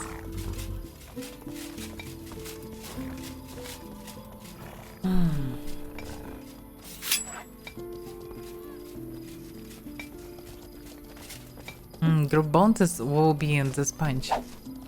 They don't want to make groups for bounties, but they make in duos. Because you hunt in one single person. So making big group would be weird, I guess. Maybe there will be some advanced things in future, but for now, the plan duos and they will activate it in this punch. So you will be able to use the sidekick for this. Or I'm not sure how it will be spread, how it will work exactly, but duo will be fine. Like you already can see this menu in the game, it just doesn't work. So it will work after someday.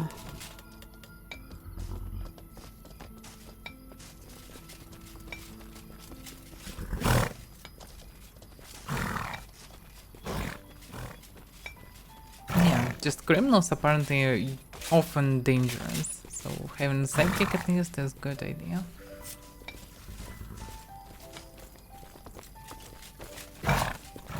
Also, it's kind of punishment system anyway, so just if you don't like it, don't be a murderer. It's very simple. There are many ways to find PvP without being a murderer, so just don't be a murderer. Very simple. Speaking about which... check the bounty, let's get arrows. Yeah, I want to craft many things here, but not right now. Let's talk about reagents. What? Damn, it's fast. Didn't know they can move that fast. It was weird. If it's not a bug, damn, it is fast. Oh, what reagents? Oh, fine for me. But not spirit boxes.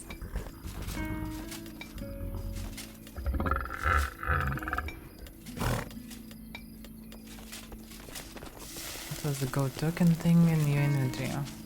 That's basically goat characters. What you getting for bounty hunting someone? Had more of them in the past before I rerolled. I asked GMs, but they told me that they can transfer it. I had 19 coins before I run. Now I have only 15. I think. Let me see. Logic, it should be still counted retroactively in titles.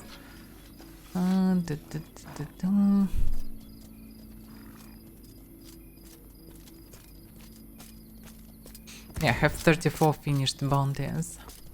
So yeah, I had 19 coins before I roll. And I lost them. Thing is, they can be placed, they soulbound, so they can be placed in any bags and placed in them separately. I need space for 7 sets. So I'm carrying them with me. I can lose them anyway.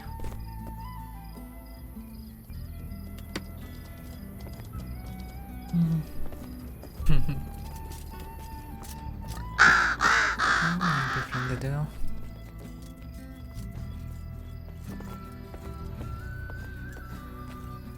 He actually can be close because it's a quota member.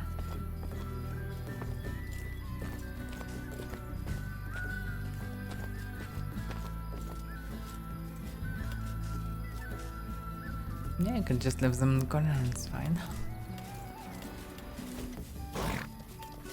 Oh damn, he's far away. Northeast.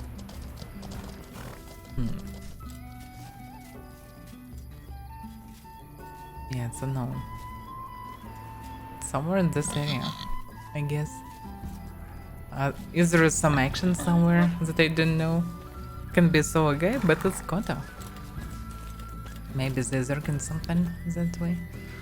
Roaming some territory, I don't know. Anyway, far away from me. And that's why I am. Spin on some magnet. Funny, can't. I'm fine with that.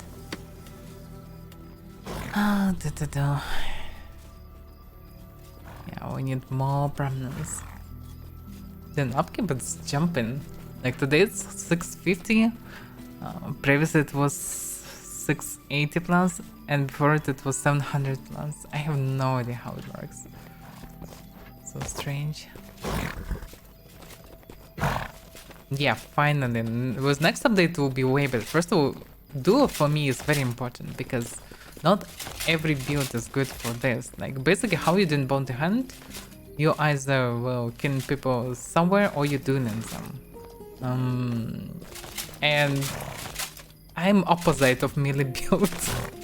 I can do a bit of melee and I'm kinda decent in this, well, on mediocre level, but I even defeated people that were quite way better than me and were in some PvP guilds, but I am mediocre. I'm not really that good, and mainly I don't have good equipment for this and good skills. My armor is light, my skills doesn't exist. I have only just one single melee weapon damage skill.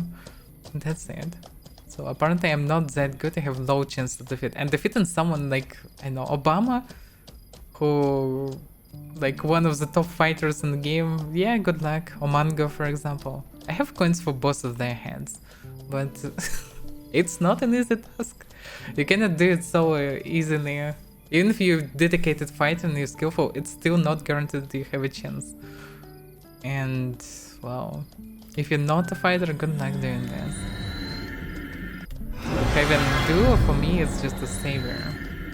Because I'm mostly a sidekick for someone because I can heal, buff, and annoy and can hunt down the horse to engage in melee, but I'm not good at other things. My build is just not good for this. My build have maximum survivability in open world. That's what I aimed for, and this, like, my build is very helpful for any group, and I can resurrect, I can easily do all the PvE and protect myself on the road, but that's mostly what I need. But I'm definitely not good in just brawling. I would die to many people, so for me it's a good idea. Less far away bounties and ability to throw and duo, engage the fight, that's perfect. This will make it interesting for me, finally. Because bounty hunt right now, it's not really good for me, for my build. If I would have stances and block, yeah, that would be a different story. Even in light armor, I would have a good chance to defeat someone. But without it, it's too big difference. Like, when you don't have defensive stance and enemy have offensive stance, it's such a huge difference in damage. If the enemy is a thirster or anyway, any guy with some damage, and especially if you have trinkets, I can get like 60 damage in the face. And we'll do like 20, 30 damage, like it's just different. And I'm getting up to 12 or something damage on blocking someone, parrying someone. So it's not really good. For me it's more like a last resort option. Still can defeat someone, but this mostly tells about their skills than about mine. Because if they don't know how to parry or if they're too reckless, they can die to me, but if they're very skillful at parrying, I have 0 chances. Because all my hits mostly will be parried, and even if I will parry all the hits, I will still be chipped through the parries and will die. It's not good. That's why I'm running empty. Oh, I didn't even drop that stuff. Drop the stuff and grab some, I don't know, stones, I guess. Deliver the stuff. I can go for prominence, for example. This can be good. We need a lot of prominence for library now.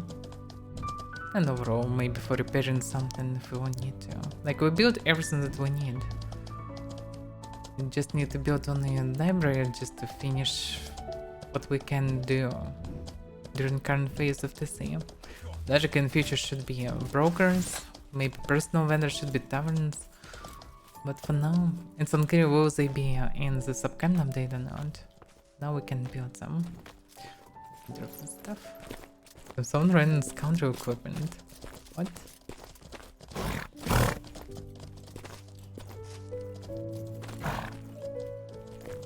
Yeah. That's funny. It looks like this outcast. This boss.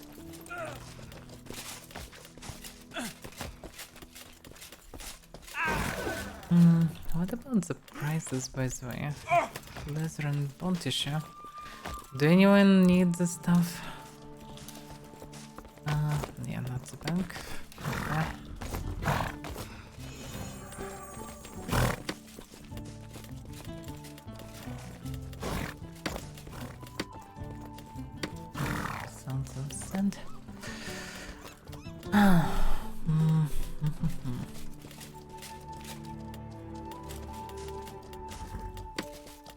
Some more axes if I have some.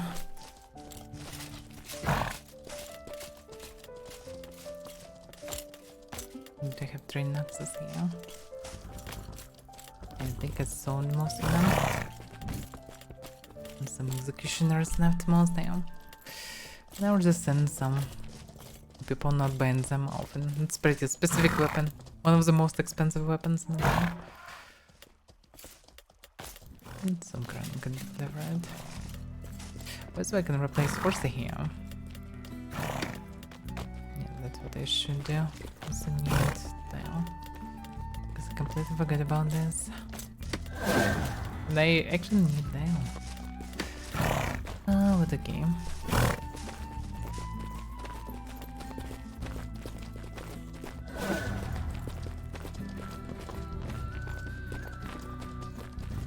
I have the same on the Mercer.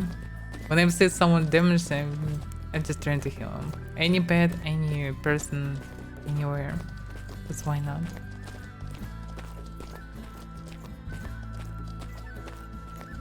And small help that I can do to anyone, so why not to do it? For me it costs nothing, for them it's sometimes very helpful.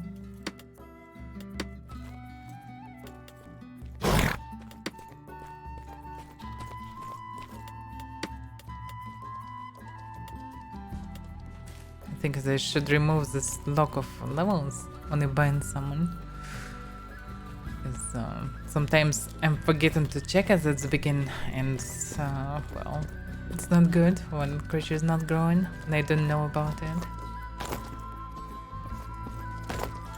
Like if you bind, you should decide what you do with growing of a pet. So it should be basically actually Aquarius. Seriously, what the hell? She even looked like Aquarius. God damn. Why didn't lock such names? I don't get it. Oh, this guy can trade a lot. Once help him deliver different stuff, multiple stuff in the key.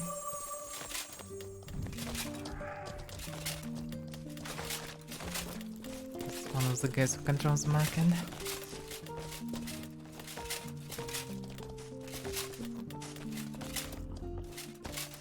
Nothing fancy, just a bit of stones.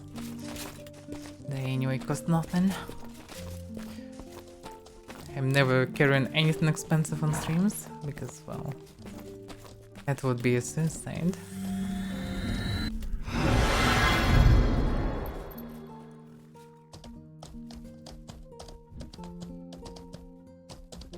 Yes, the place is quite empty for Midonia.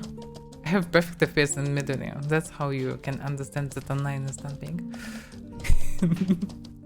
But that's fine. At least the FPS is good. Actually good moment for doing it. Maybe I should actually check if there are people doing it, because I need to practice a lot with one-handed.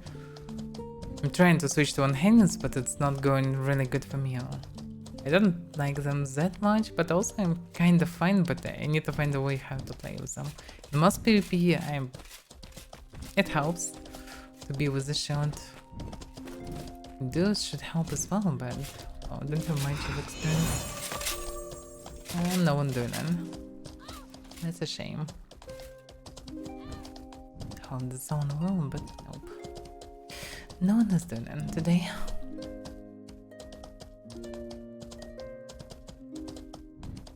Oh, maybe Fabno will be different.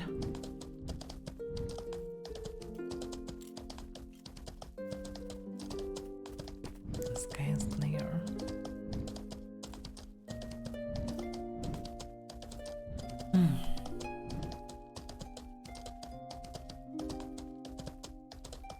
This guy look at me.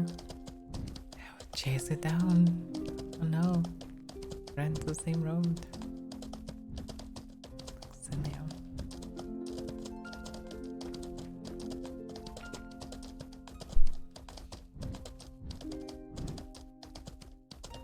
I didn't remember this house, by the way.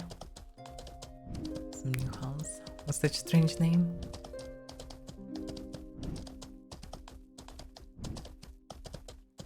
I doubt that criminals built it so close to town.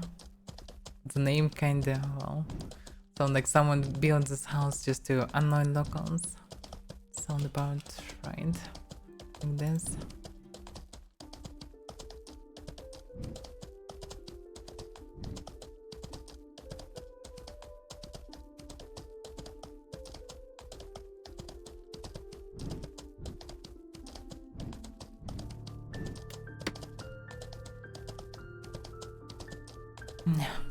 I really wish it would be a bit different vision now.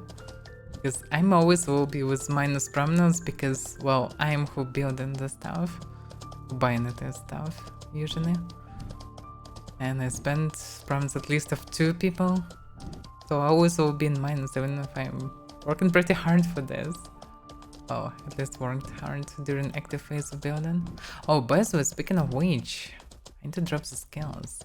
Because we don't need to build actively right now, I can drop engineering temporarily. At least temporarily. Because the scars is just 10 and 9. The spot down below probably sound frightening someone, they just run above. Yeah, now they stand pretty chaotically and return to the spot, but previously just 2 and 9. Funny. So yeah, now I need to remove it. Also buying spot and everything. I probably should place and buy out this in Area City or something from local food.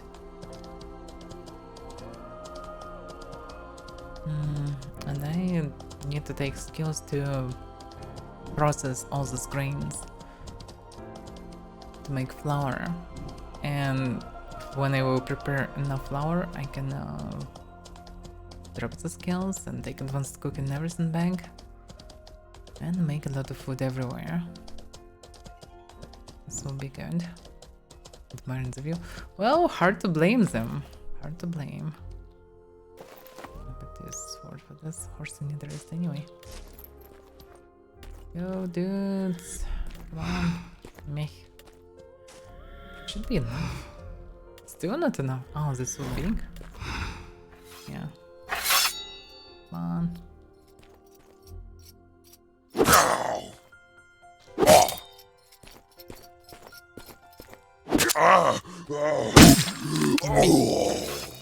Not interesting connection. Me.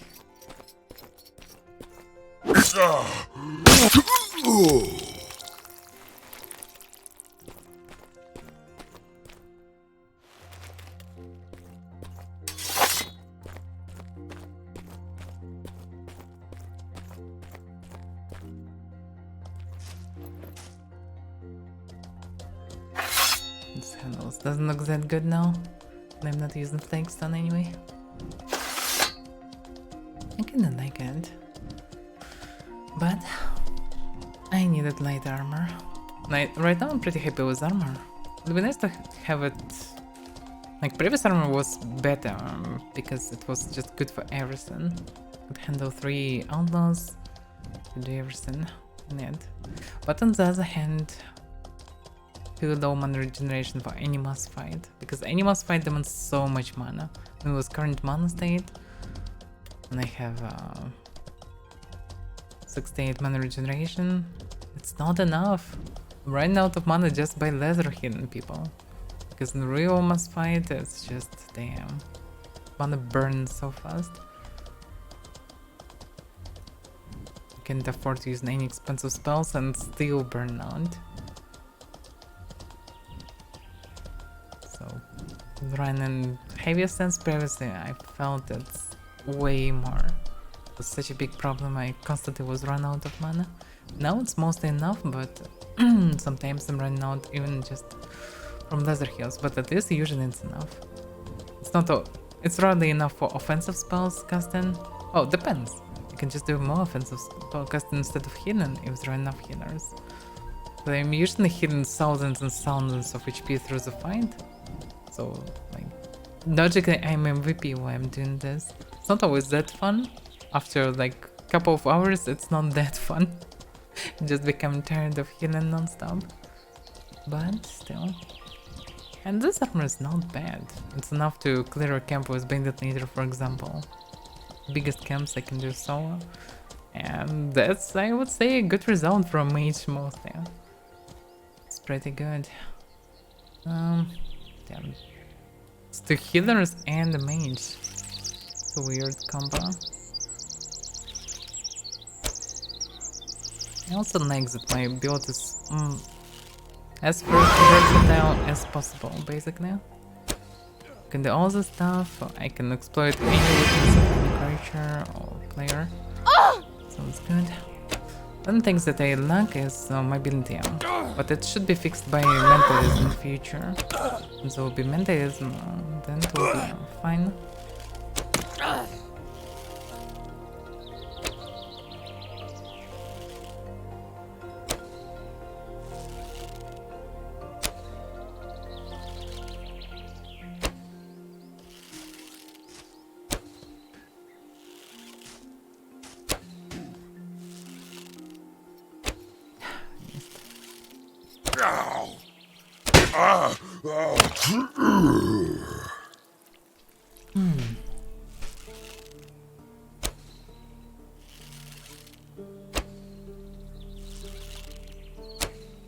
Logical veteran system should help me.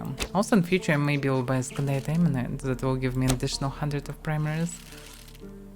Because I can easily afford it, but the problem is it's really hard to buy really good Skandite Eminent. So to give proper skills. All the good ones probably bought already. And we don't have big influx of these things in the game. Mostly these eminence from old times. And they obtained only through bosses with very low chance currently. Will be card.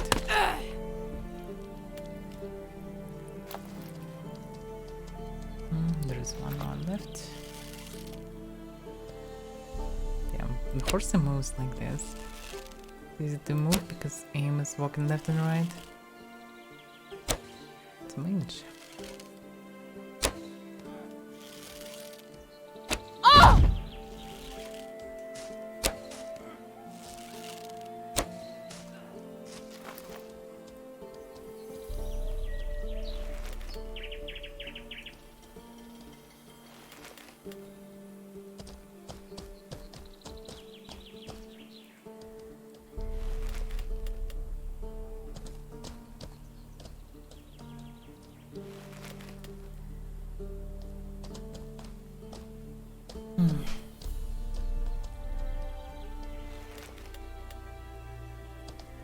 Yeah, usually this place is farm dictionary.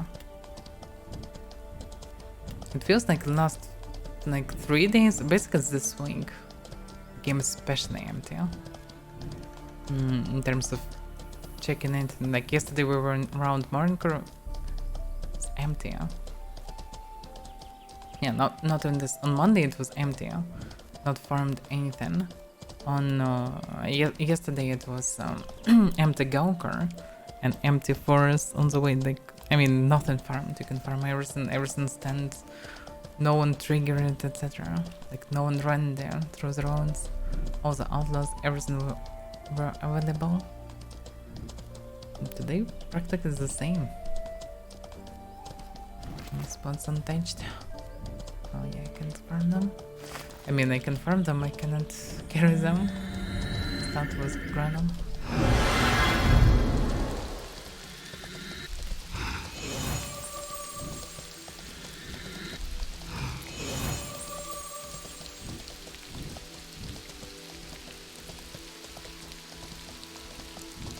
Yeah, this guy is also not farmed.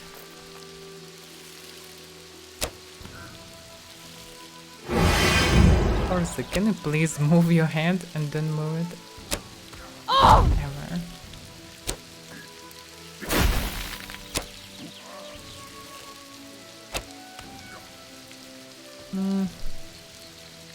Alright, basically I don't see bones, so I can just go in.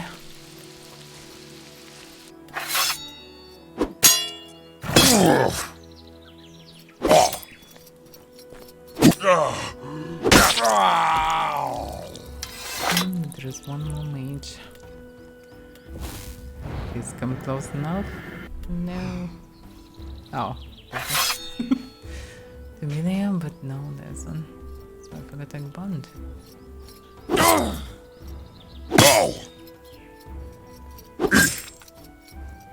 I expect that he'll switch Betty.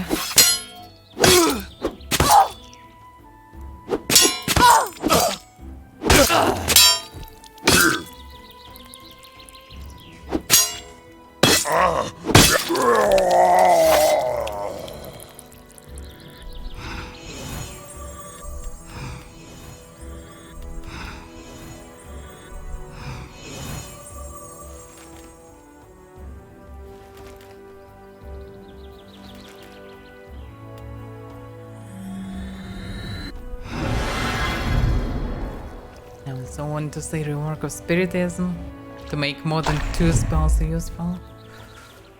Necromancy also would be nice to get some updates. And I mostly want Mantism. Mantism should be so damn good. Oh, oh damn it.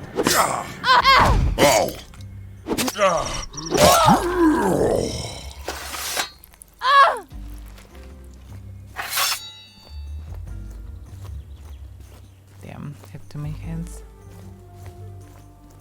There.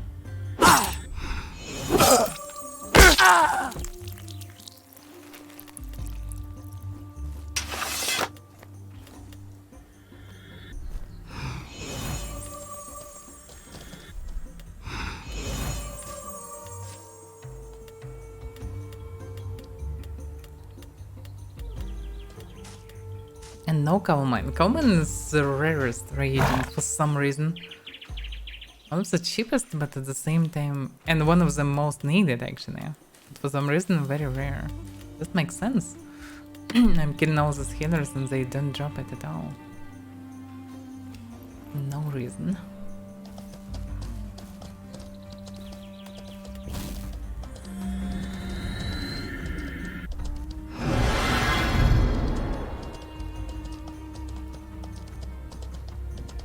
Have some message. What's going on?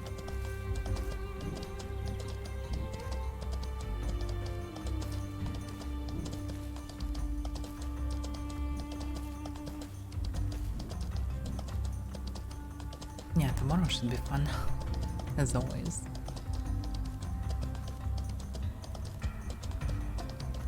Today is fine. Actually enjoying just chilling, hunt and everything. After killing so many things, I'm still fine with that. Doing too many of them at once is boring. But doing it from time to time is fine. I still need the sword rubber. Yeah, the mage. Oh my, double pack. Interesting. Oh, the main problem is the mage always. This mage can drop corrupt on me and will make it way harder.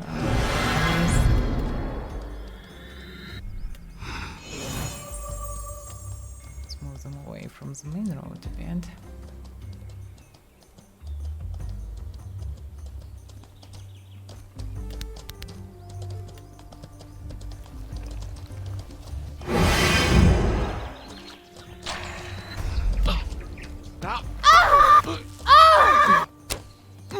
Yeah. Them corrupt. Okay. Alright. Now about you guys.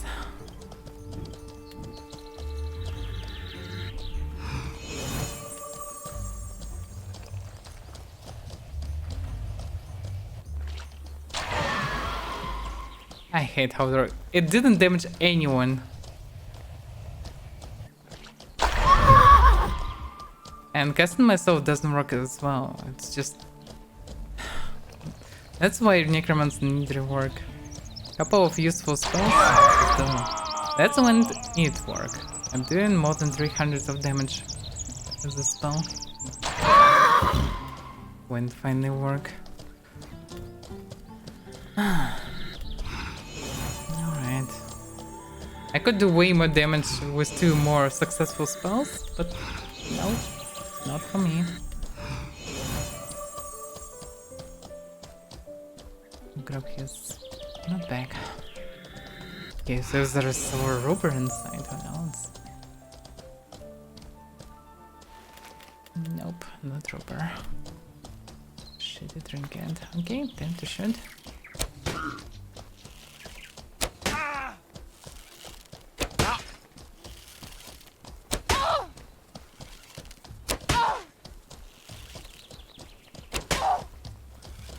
You would not survive this, that's for sure, but not for me. That's exactly what I wanted to see.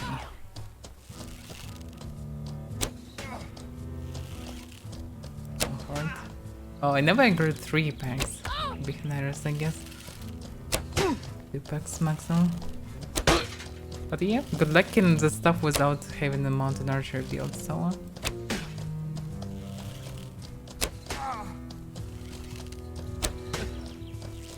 That's why I'm happy to have mounted archer.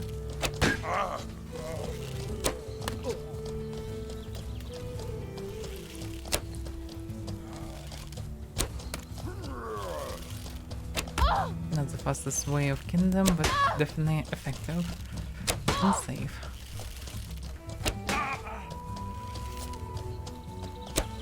Fuck. Hate when it happens. Sometimes I just decide to run. And it's unclear. Not that easy to hit them.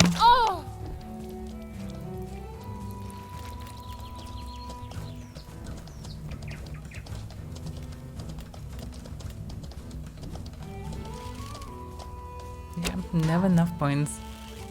For me, it's only problem with professional skills, really. Like, I understand that action skills should be balanced, otherwise everyone will have everything.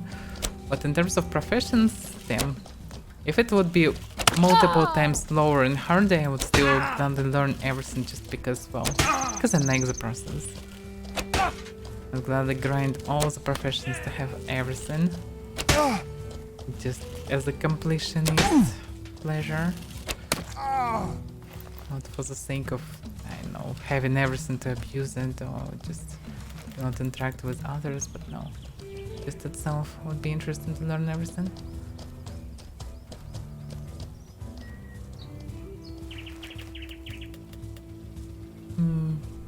Maybe alt account will help with that a bit.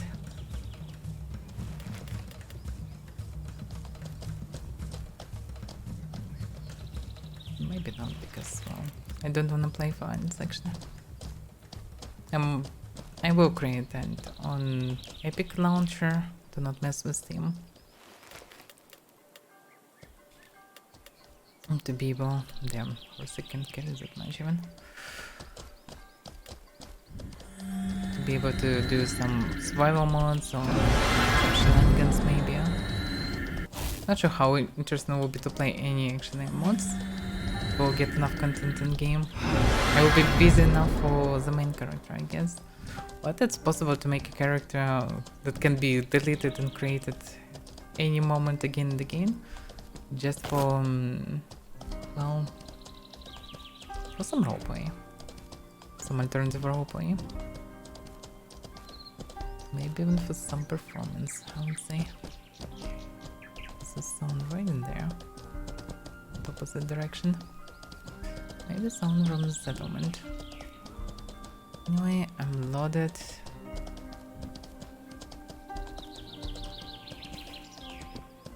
What do you mean, too bad you don't have miasma? I casted miasma on a mage. And I killed the mage with this. But mage will not die from just miasma, so I should have him a few times more in addition. He died in this poison cloud. But casting miasma on this group will not be that effective. Because you will place them, they will take, I don't know, one tick of damage, then it will be hard to keep them in miasma. It's not that effective. Also, it's just effective, because doing around 60 damage to each target. The problem is that sometimes on different slopes and heights, it can just do 0 damage. That's it. I know. Yeah, it's possible to do it, but our surge is more convenient. Just 4-5 hour surges and everyone's dead. You don't need to ride at all. It saves a lot of time. With no risk.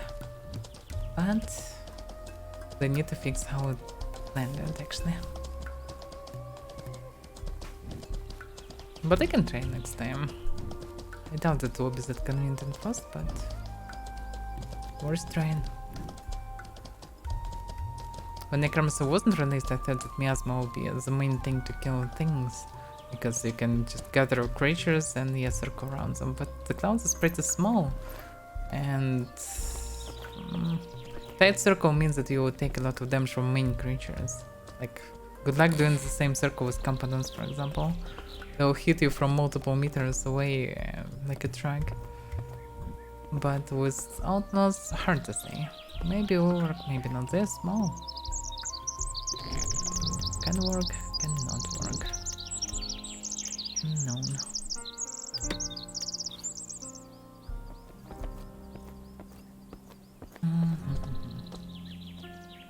I mostly don't need anything. Yeah, I need to drop some more.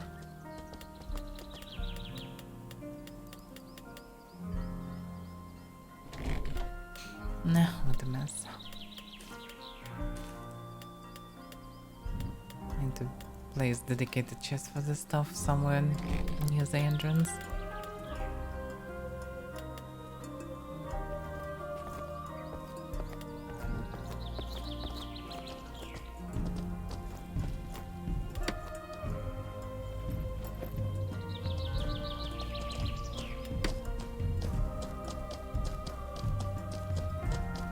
Yeah, treasure is enough.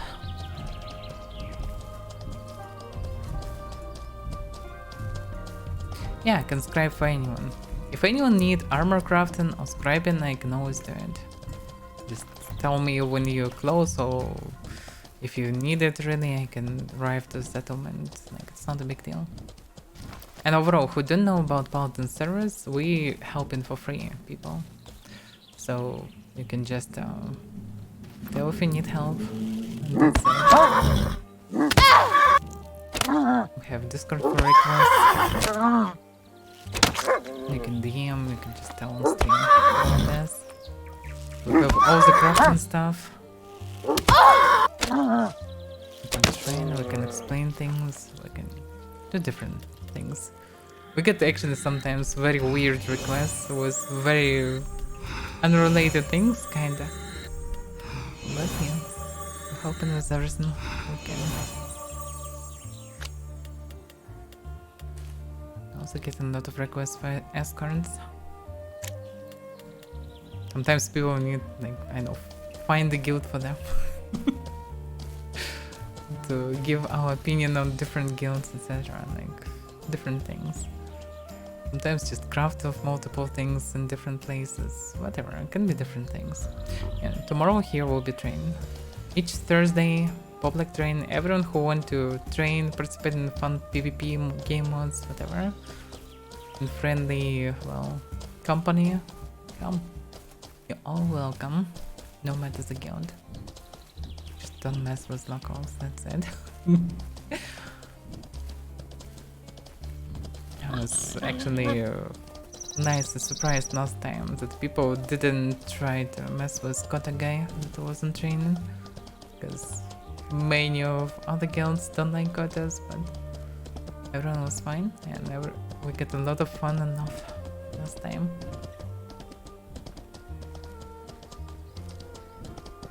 Yay, roller coaster! Whee! Where's the drift? In terms of what to do in sandbox game.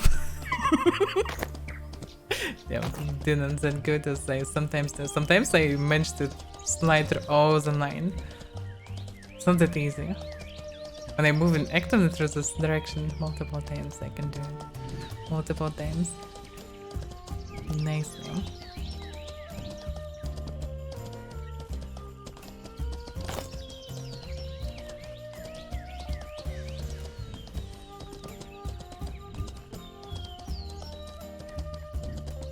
And this place is empty. I'm riding from Midori, I saw one dude. Oh, it's fine. Everyone know when the patch will be. So everyone waiting, I guess. I'm actually a bit excited to finally see how it will change the world. I also hope that some people will return. It's kinda sad to open each day friend list and see this guys, I spoke with them like a few days ago with each of them, or most of them. Some yesterday, but not today. Fighting them. Look at this. Nice. Oh. It's fine, I guess.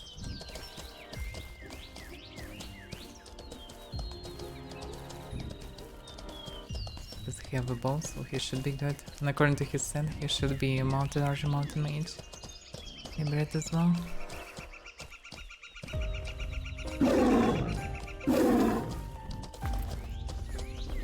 Multiple bears. Prepare blade. Yeah. Maybe gather 2 main. Oh, of course.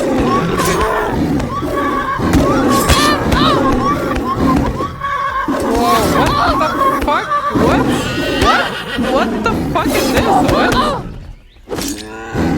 That wasn't expected.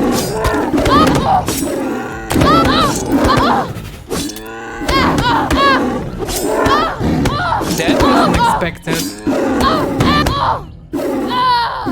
First time. What?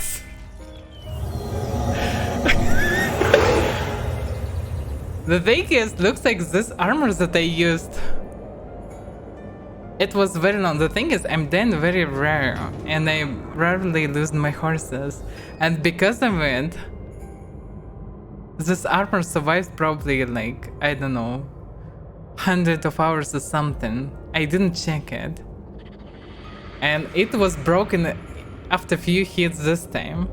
So I never checked durability of armor because, well, it's really huge durability. Yeah, yeah, I paid the vertex. Exactly. Then my first time dying to PvP like this. I was kind of surprised to see how horse HP just started losing so fast. Because she lost armor. Damn. I should start checking horse armor durability as well. Good thoughts that I can lose it. After playing for basically 2 years, first time losing horse armor like this. That's funny. Yeah, I don't have prepared. Oh, that's fine. Interesting. Like, durability of horse armor is around 1000 usually. It's not a problem at all. That's why I don't care about it. But looks like it can be broken. Yeah. Okay, I should be more careful. I will be more careful nowadays. No. I need to find the stuff. It's hilarious today like this. I think last time I died in PvE, it was this tower that in step between Midori and Fabrinum. It had 3 wolves, max level wolves in it, and this wolves bite as no other wolves. I don't know, they're not even alpha wolves, but for some reason they're doing way more damage than anyone else. I'm not sure why.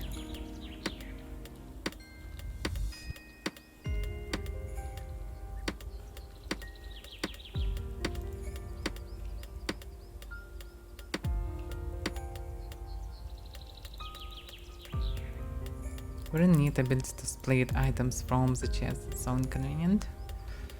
And mainly we need to raise a couple of items that you can keep, because of it I cannot have these bags prepared. And it's inconvenient. Because I can prepare everything but not these bags, because I'm running out of slots immediately if I'm doing this. Because each splitted bag with regions consume half a chest of space. And you can keep like 12 chests or how many? I don't remember. Not that many. Not enough for sure. Especially if multiple people using Stronghold. Damn, that's the Jotun. That's not cool.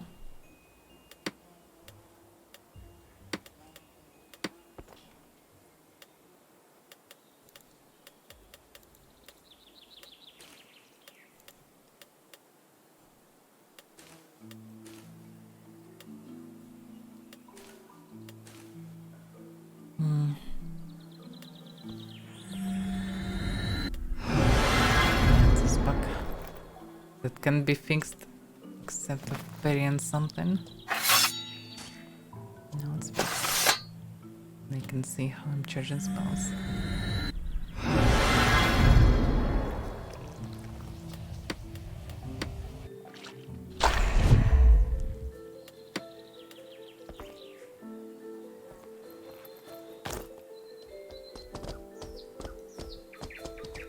Okay, let's recover the stuff.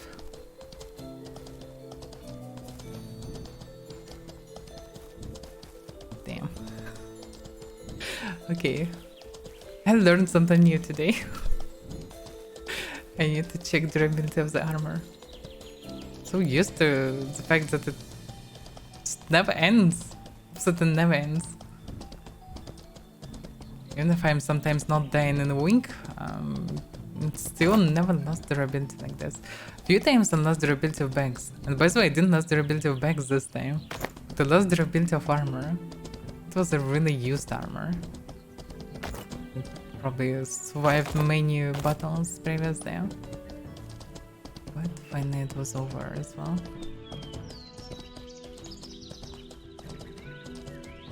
Yeah, if you think about it, Sultan it's not that big number. Because, like, I'm carrying armors at 400s, and I'm changing chest pieces all the time. Because I'm usually living long enough to lose 1 or 2 chest pieces at least. And replace them, because they just lose durability very fast. And I'm not a melee, I'm often far away from combat. Not sure how common it is for foot fighters. They probably die way more often, so they kinda should have more often this problem, but maybe not that often. But Lego told me that he started surviving a bit longer and now he needs to change his chest pieces. So he is practically a foot fighter with a bit of magic.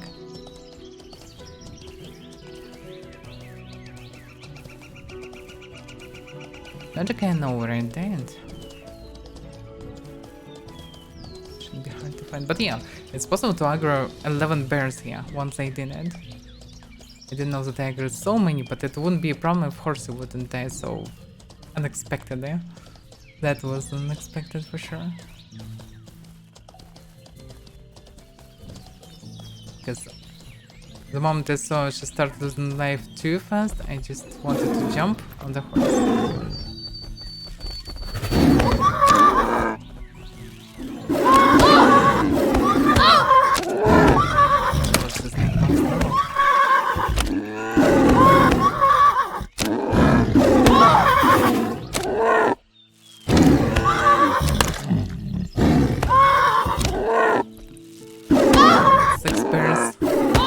Bit too dangerous.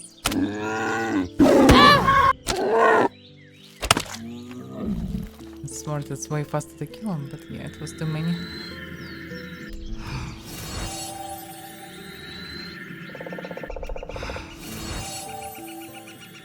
In the past I twice lost normal bags. If normal bags destroyed, the same stuff happens.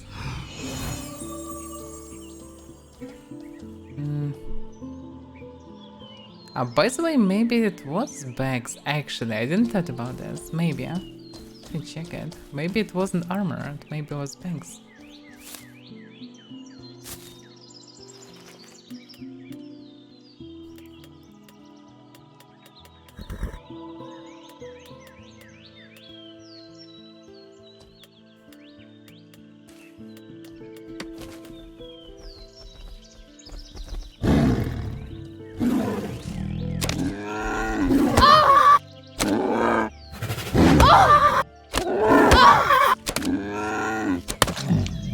Maybe because of the bangs this bug happened. Need to find the corpse. So where's that? Yeah. No? Both bags and armor were destroyed. Or not? Oh yeah, look at this. Yes, it wasn't armor. Those bags. But the way this system works, it was dangerous, actually. That's ridiculous, that's why. Yeah, so the problem is not an armor. Usually horses don't live that much to lose the armor. But the bags, yeah, I should check them from time to time. Because bags have 4 times less durability at best, usually. So yeah, it's easier to lose them. And after taking too much damage, bags can be dropped. And the armor with them. Okay, mystery solved. Into this as well. Because, okay, bags destroyed, but armor should stay.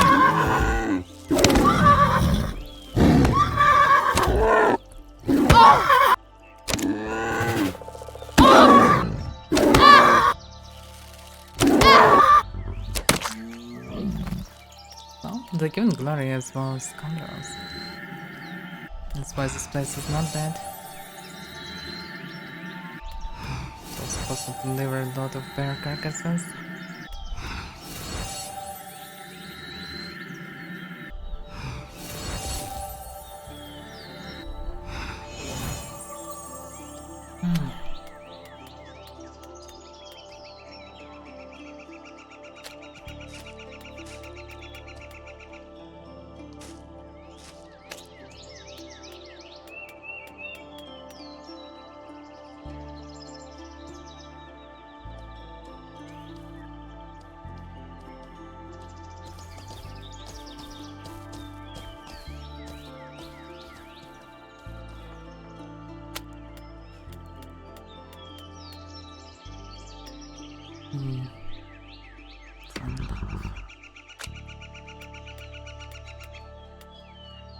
No, still can carry some. They already overloaded. And this armor, by the way. Need replacement anyway. Oh, and the arms. Oh, it's very old armor. Yeah. I traveled all the way to. I spent a lot of time in it here, and then traveled to the east, and then traveled to the west, and now traveled to central and Italy. Now here, so yeah, it's a very old one. And the boost basically already destroyed as well. Yeah, that's why I took more damage. Okay, that explained. Helmet is still kinda fine. Okay.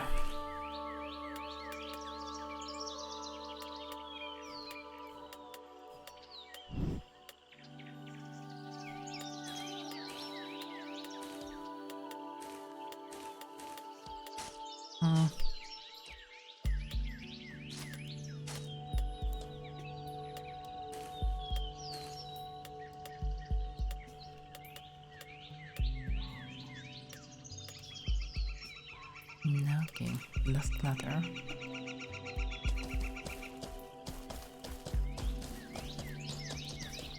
Damn, quit that the day one day.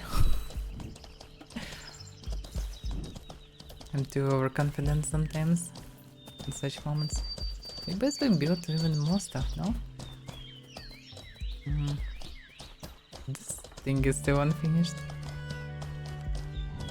No, they just upgraded the stone, but they didn't build it for now.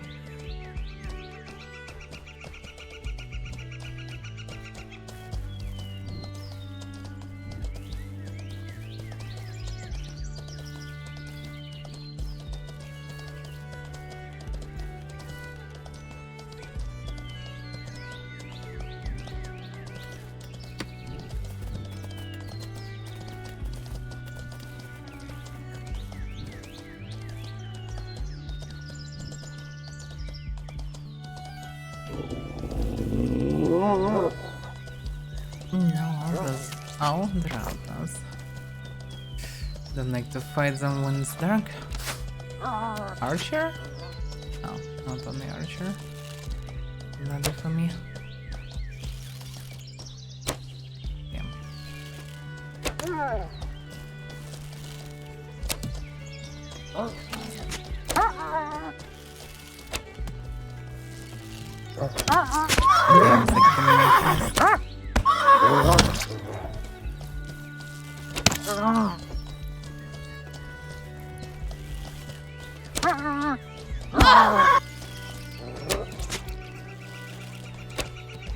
once it suddenly stopped for no reason.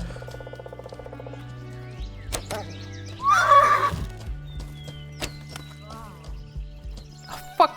Oh no. Damn.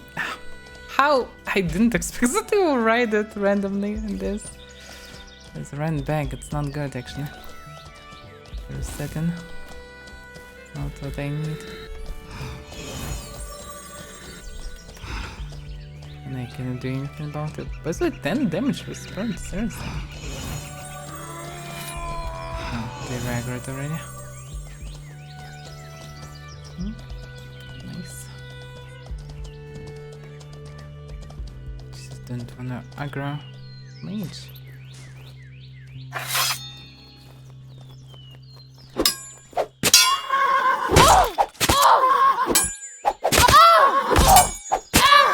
Can you not parry every single hit? Thank you. It's dangerous when they just start parrying every hit.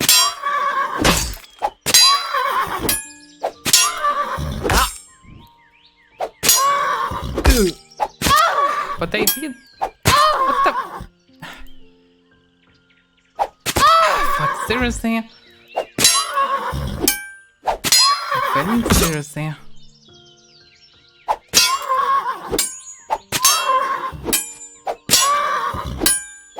Can you stop doing this?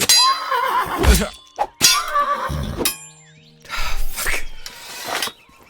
Seriously.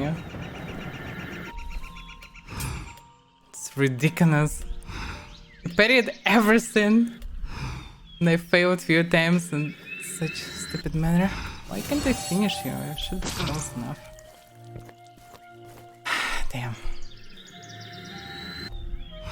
They were max levels.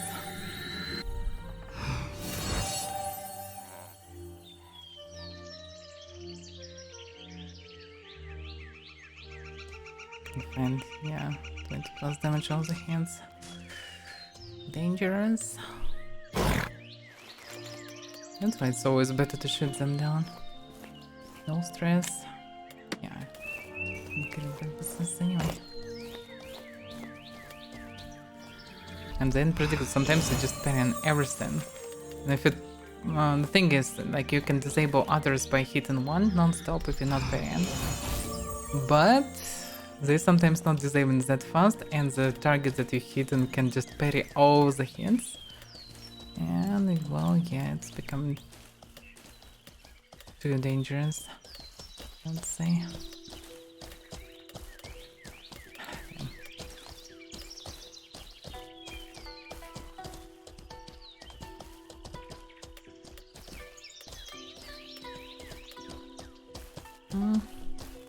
It's probably good to recover.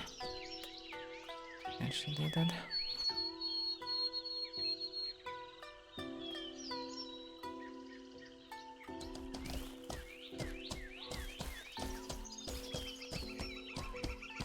For some reason it's harder to parry when you're doing it during nighttime, when enemies also dark and everything dark. I can see all the parries basically. My eyes can see, but looks like the muscle memory doesn't work that good in this case. Like, the eyes not trigger the body at the moment when they should. Something like this, because I can see every single hit post facto, and I'm basically in the process. But I'm parrying way worse in these cases.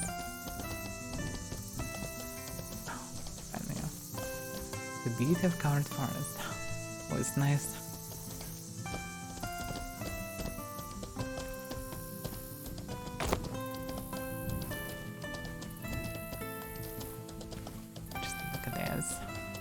The U5 phobias this month. Just proper lighting always makes everything better. So we'll finally get proper lighting. It will looks supposedly beautiful during all the time of day, not just sunset, sunrise. And that should be good.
When I can see something.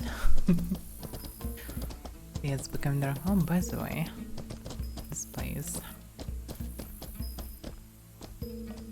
I've often run to the left or to the right one, not through this.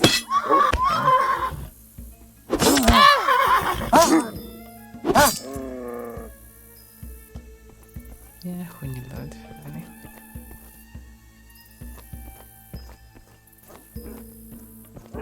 Reason that these wolves don't need to see me. They always aggro even if they look at other direction. Some reason. Lyric was mentioned that they may return these firefights in PvE when creatures not automatically damage you, when you can actually dodge their hits. One day when they released Necromancy, I guess. It was a fair fight for like one day. All the creatures were possible to dodge because, well, if they far away, they can hit you. And it was so good. It was best PvE I ever experienced. I wish it would be returned. Don't farm this place not long ago, I guess. They don't see Necromancer and the stuff is loaded. Yep. Give me my 1 silver. Oh, it's 2 silver. How generous. That's what I deserve. I need to rework this stuff. It's very frustrating when you come to some place, fighting something and nothing inside basically. No loot. It's frustrating.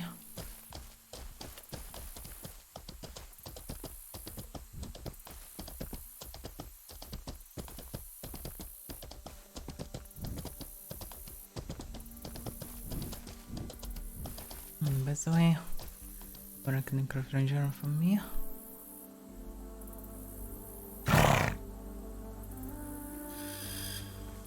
Damn.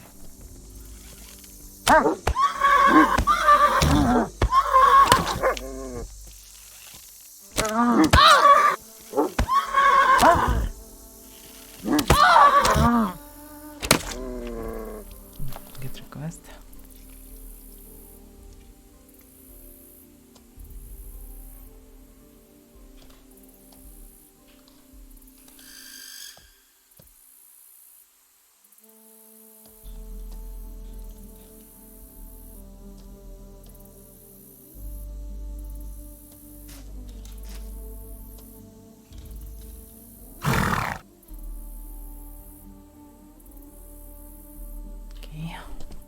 Looks like I have a crafting request in Fabernum.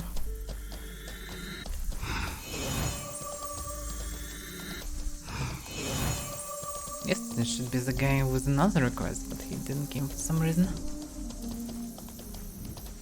Maybe he sent this down, just didn't mention me. Need to check in. Like potentially you can make a request in a town where you need some sets to be crafted and send stuff to me, materials that should be used for this craft. They can just arrive, craft the stuff and send for that name. That's it.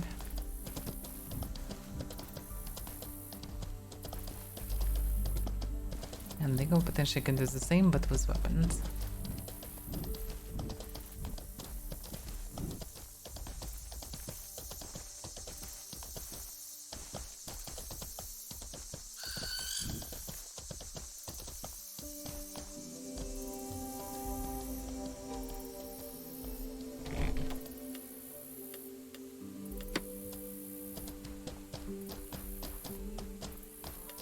Yeah, almost recovered from this one, but I get one more kill, damn it. But I probably was very close to get one more because I have bonus HP.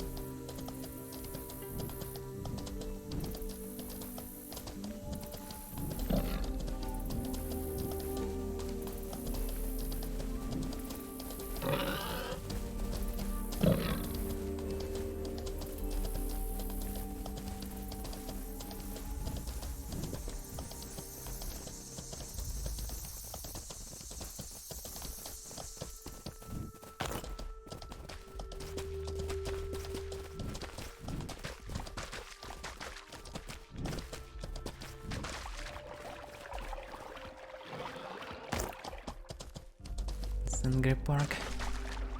Afraid of water. Glad for me.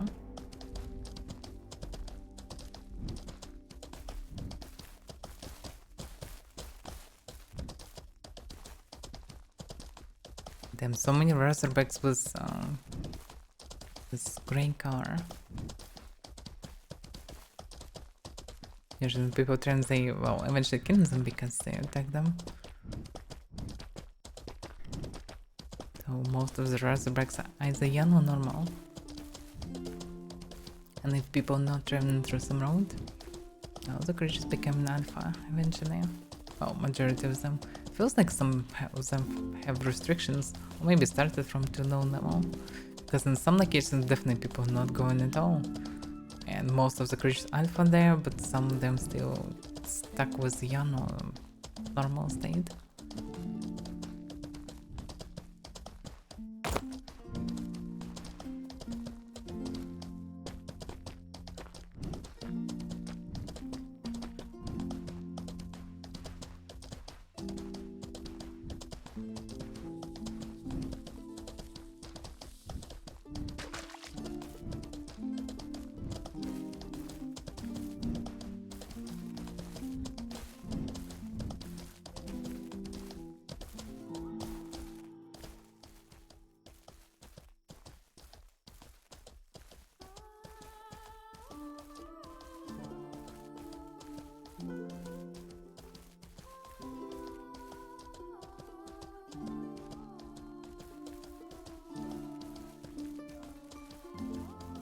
Snow.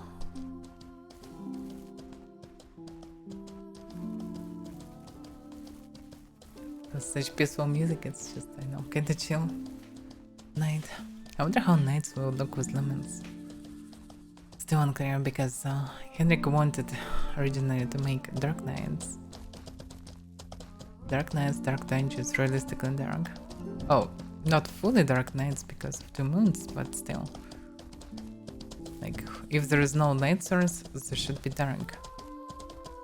So, there should be lanterns, lamps, torches, whatever. And they're all supposed to come out together with night vision. And, well, night vision probably will work for clades, but I'm not sure about lamps and everything else. It wasn't mentioned and most likely will not be on the list. But that's actually a very important feature. Especially for them humans. Like we need at least secondary item torch. I would carry a torch in left hand, for example. Could use one-handed and torches. It's fine. Or lamp, for example. It would be better to attach a lamp to the belt, but at least functional torches would be good. But I doubt that we'll get anything like this in this month. I just hope that FPS will be stable with Lumens from you. I didn't have last generation GPU.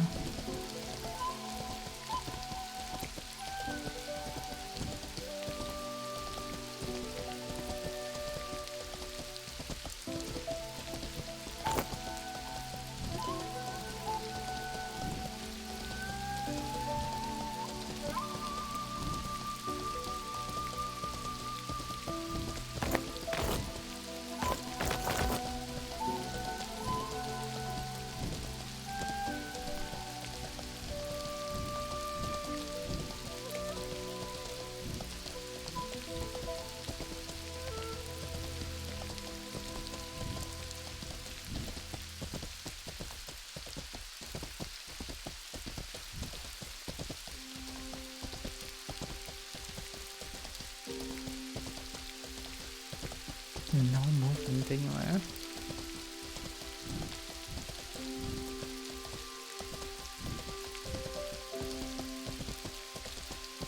No, it's a someone finally. I'm pretty big.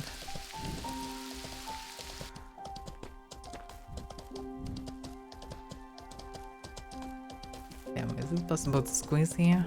No, it's a tree. Was I even build it like this? Full scale aquaria. Interesting.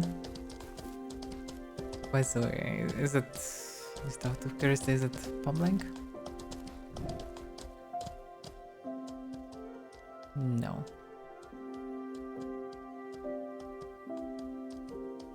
So quite the lights. We need to aim on lights in exterior. Because from the other side there is no light. And lamps, street lamps, something. Would be cool.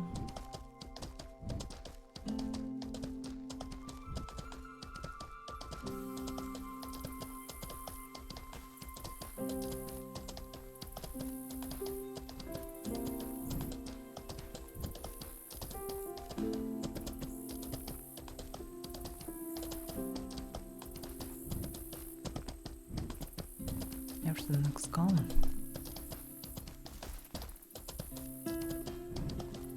Someone on the bridge though.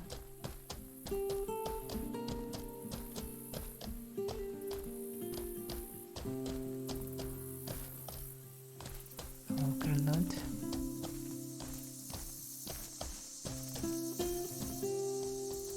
Walker loot. Looks like someone farmed and moved back to town. Maybe it's this guy. Just returned.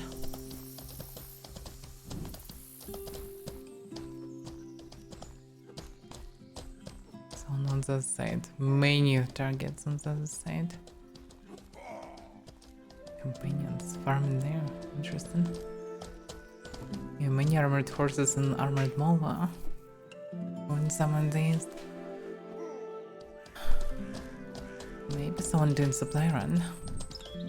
Oh, Big Tech was fun, actually. It fast transformed into manhunt gameplay because of occasional earthquakes that killed most of the pigs. Most of the rules weren't through fully, but it was fun. So we mostly played manhunt. So like the idea is to run with a spear and you need to hit. Everyone have flanks. Some people. Well, we played two variants, but eventually, yeah, we ended with one when some people have red flags, others white. And if you, for example, with white flag, and you poke someone with red flag in the head with a spear, this guy should switch flag to white side and join you, and so on. Until one color will be fully eliminated. And that was actually fun. I can totally recommend this mod. We should simulate eventually this one, probably for PvP events. Or maybe just make separate event for this, but it's funny actually. It's not really a PvP event, but you still need to parry and hit because you can protect your hand and you need to hit someone's hand. Transform, you also need to get them first. But it's not about killing. So it's not fully a PvP mod, but it's fun one. Oh yeah, was fun. I'm glad I participated in something like this again. So I need to select the magneto. It's the suffer without trinkets. Oh, did I finally sell it? That's good. I feel myself almost happier.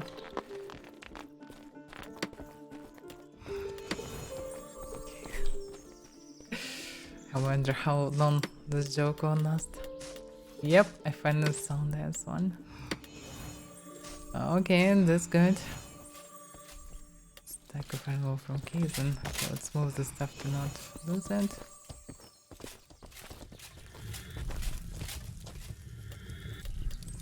Oh, I sold the Black Cape.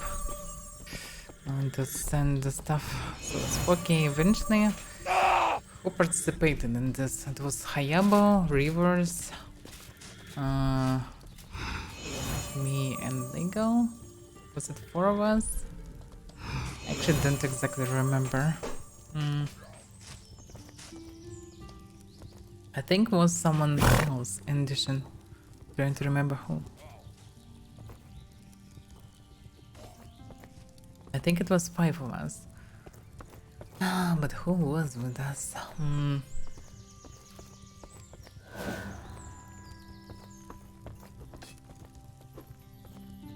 Maybe it was on the phone? I don't know.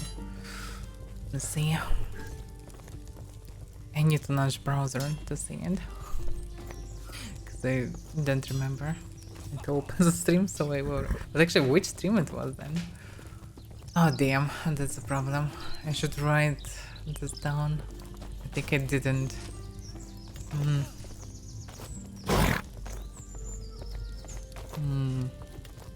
Yeah, it's some old notes. Yes, I did not. Ah, damn it.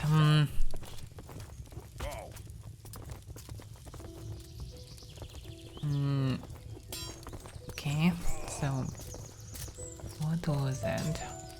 It was not that long ago. A couple of weeks ago or so.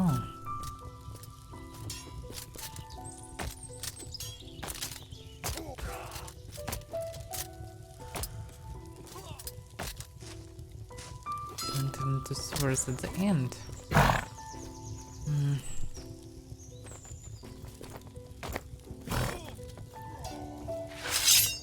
Maybe it was the day we visited the camp.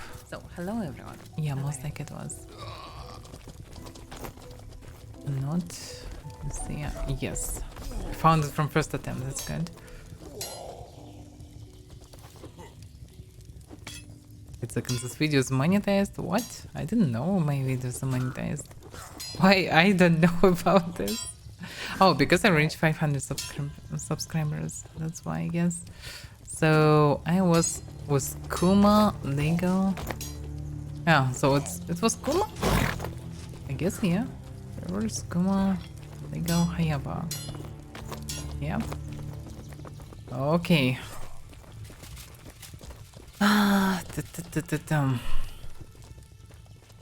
So basically, so it was 5. So 800 each.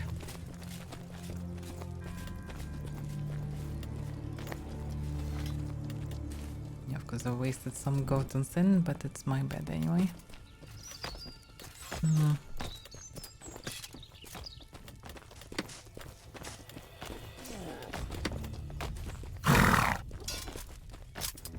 This goat. Oh.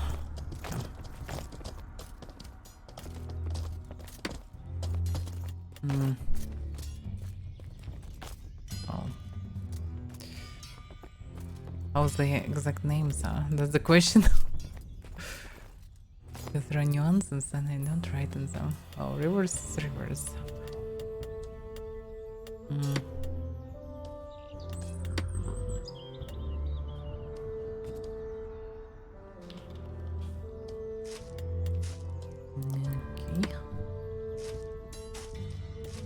Oh no.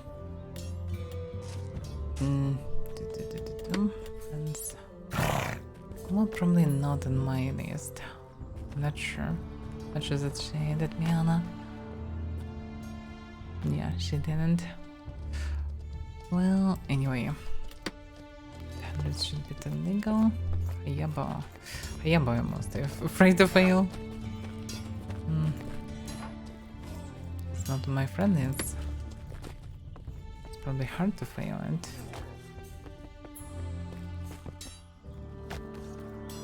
Uma Scarlet to double T. So, okay, let's send to Kuma.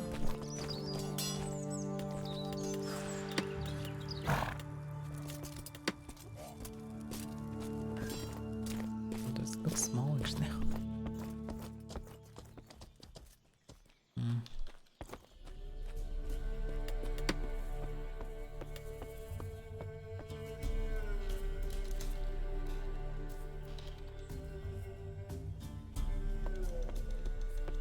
Like this.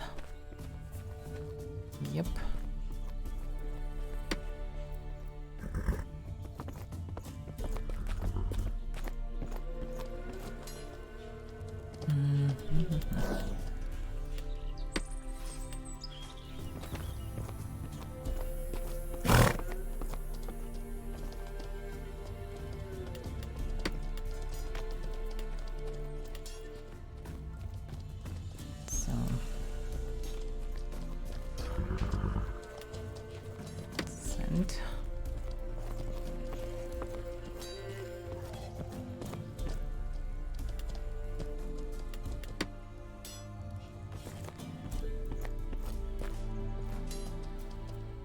Yeah.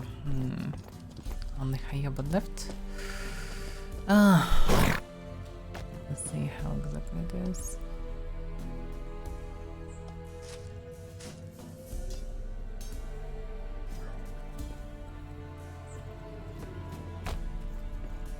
Target them.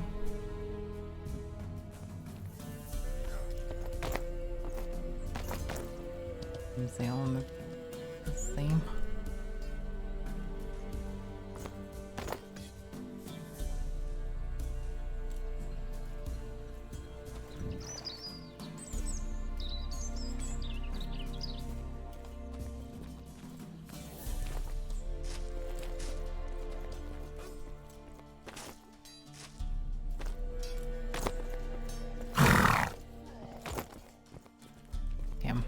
Trying to find it. That gets hard to mistake, but I'm just not sure that I remember correctly. Exactly his nickname is written.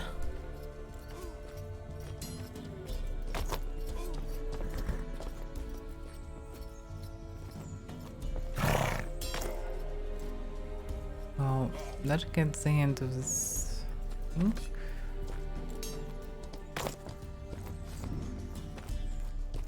Oh, yes. Yep. Just move camera. Yep. Okay.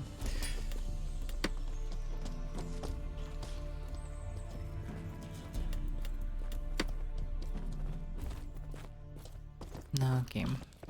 Yeah. And 800s for me. That's good. Finally. I so hate when they can sell the things that should be splitted for people. And finally it's done. That's good.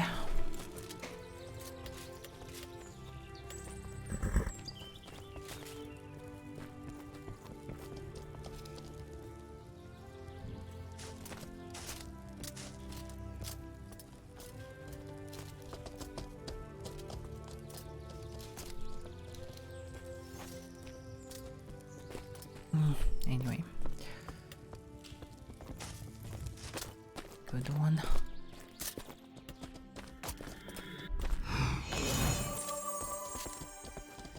Now about the armor. How many sets I should craft?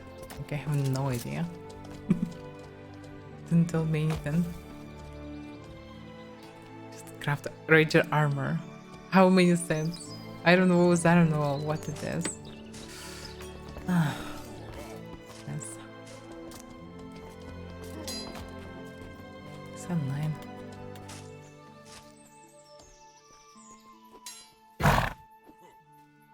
There's so many people that playing and I don't see him online. This list is dead. So sad each time to see you when friend list is dead. It's always good to see familiar faces and well, good faces. Be happy to see.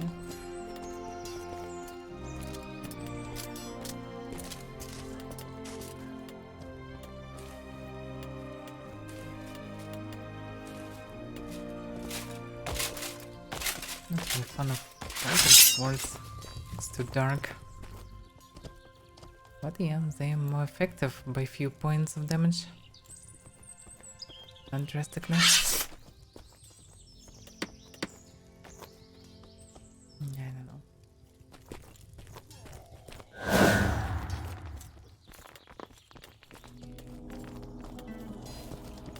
We'll see. Don't test it. The difference is very minor logically. Let's train. 823, so it's eventually just 31 damage, and this one 25.9. So yeah, 34. Just 2 damage is not a big difference.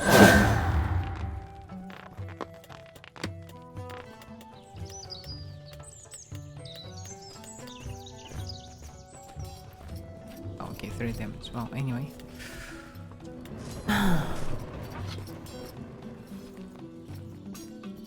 Fireballs. Let's try bounty, just out of curiosity.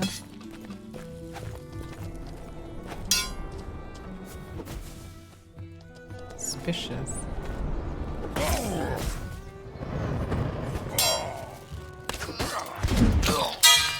Yep, not safe to cast like this. He maybe didn't want to die like this. He did.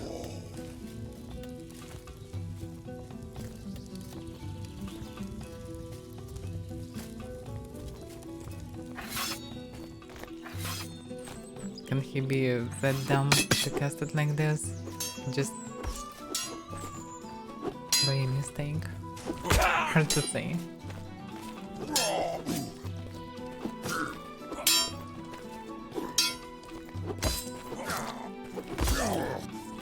Slasher. Not every day you can see slasher damage.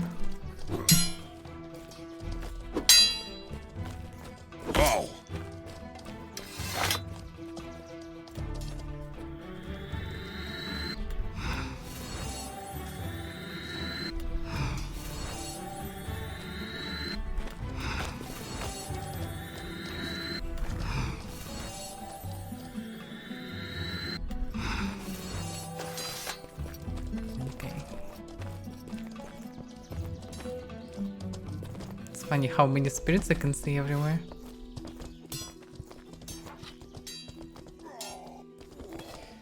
But anyway.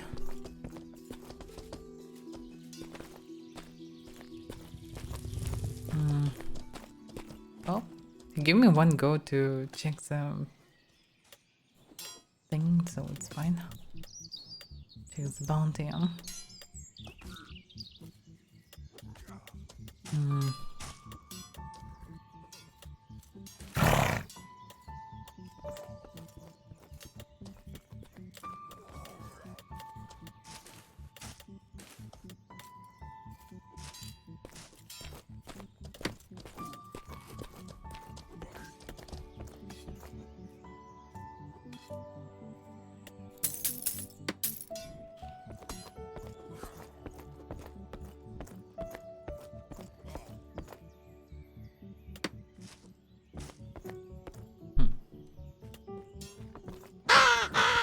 Yep, I can be here.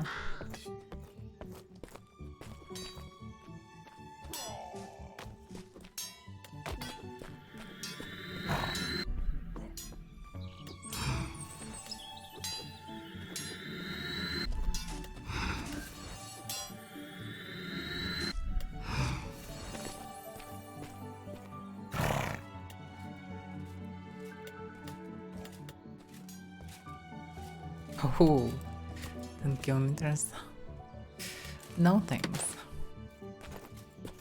Oh, it was a peaceful day today, but we discussed a lot of stuff of future game and this month's update, so it sounds a bit.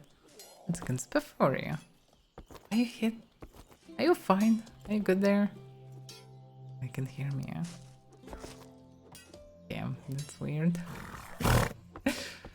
He basically on another floor, on another level. His muffin.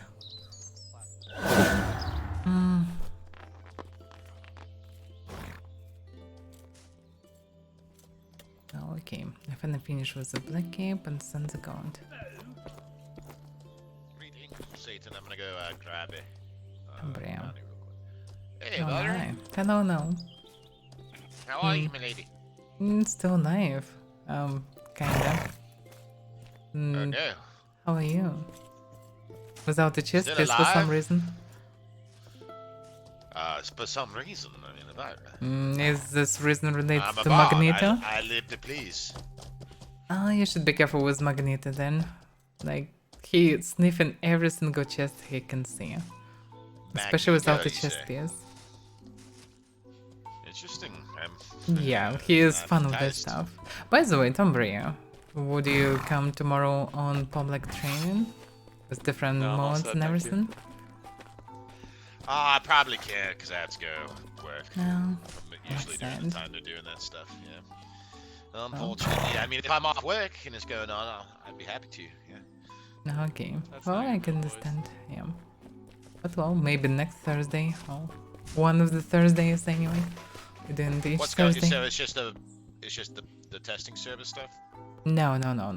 This means that many people gathering, we're doing different game modes like Team Deathmatch, Free for All, VIP, whatever, Assault of Structures, Siege, and everything. So Okay, people sounds from like different guilds just gathering and doing some fun fights for the fun, for the sake of it. Everything civilized. We have red press Yeah, and everything, so so what yeah. What time is that? Basically, we start in like 2.5 hours from now, like before this moment. It will be started tomorrow, and it will last for like until people will become tired, all of them. So like it's usually like 4+ hours, always. Okay, well I might be able to catch the tail end of it then. Yeah, you can come for a few fights. Like last Sound- time, it even sounds like I'll get Amalgam off and work Lordus about were on this mess, so it was fun. That'd be cool. Sounds like it starts about a couple hours before I get off work, so maybe I can make it to the last half. So that'd be awesome. It sounds like a lot of fun. Yeah, it's definitely fun. It will be in our settlement. I don't know. Do you know where it is or not? But you can find it on the map. Yeah, I'm guessing it'll be easier to find now, huh? Yeah, basically. Because we have a big square for all of this. Well, see you then. And Sounds good, Avaira. Thanks for telling me about it. see you. I'll let my guild know about it too. All right. Good to know. Good luck then. Well, it will be good if you all come.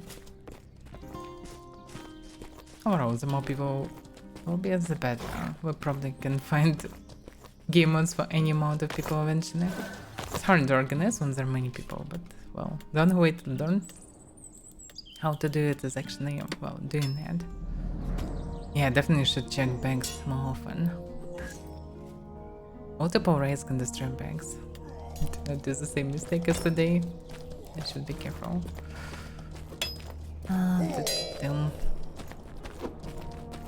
Yeah, problems kind of fine. There are people that are doing this. It's not bad. FBI, open up! Why, Terranmore? Why is such a noise? No.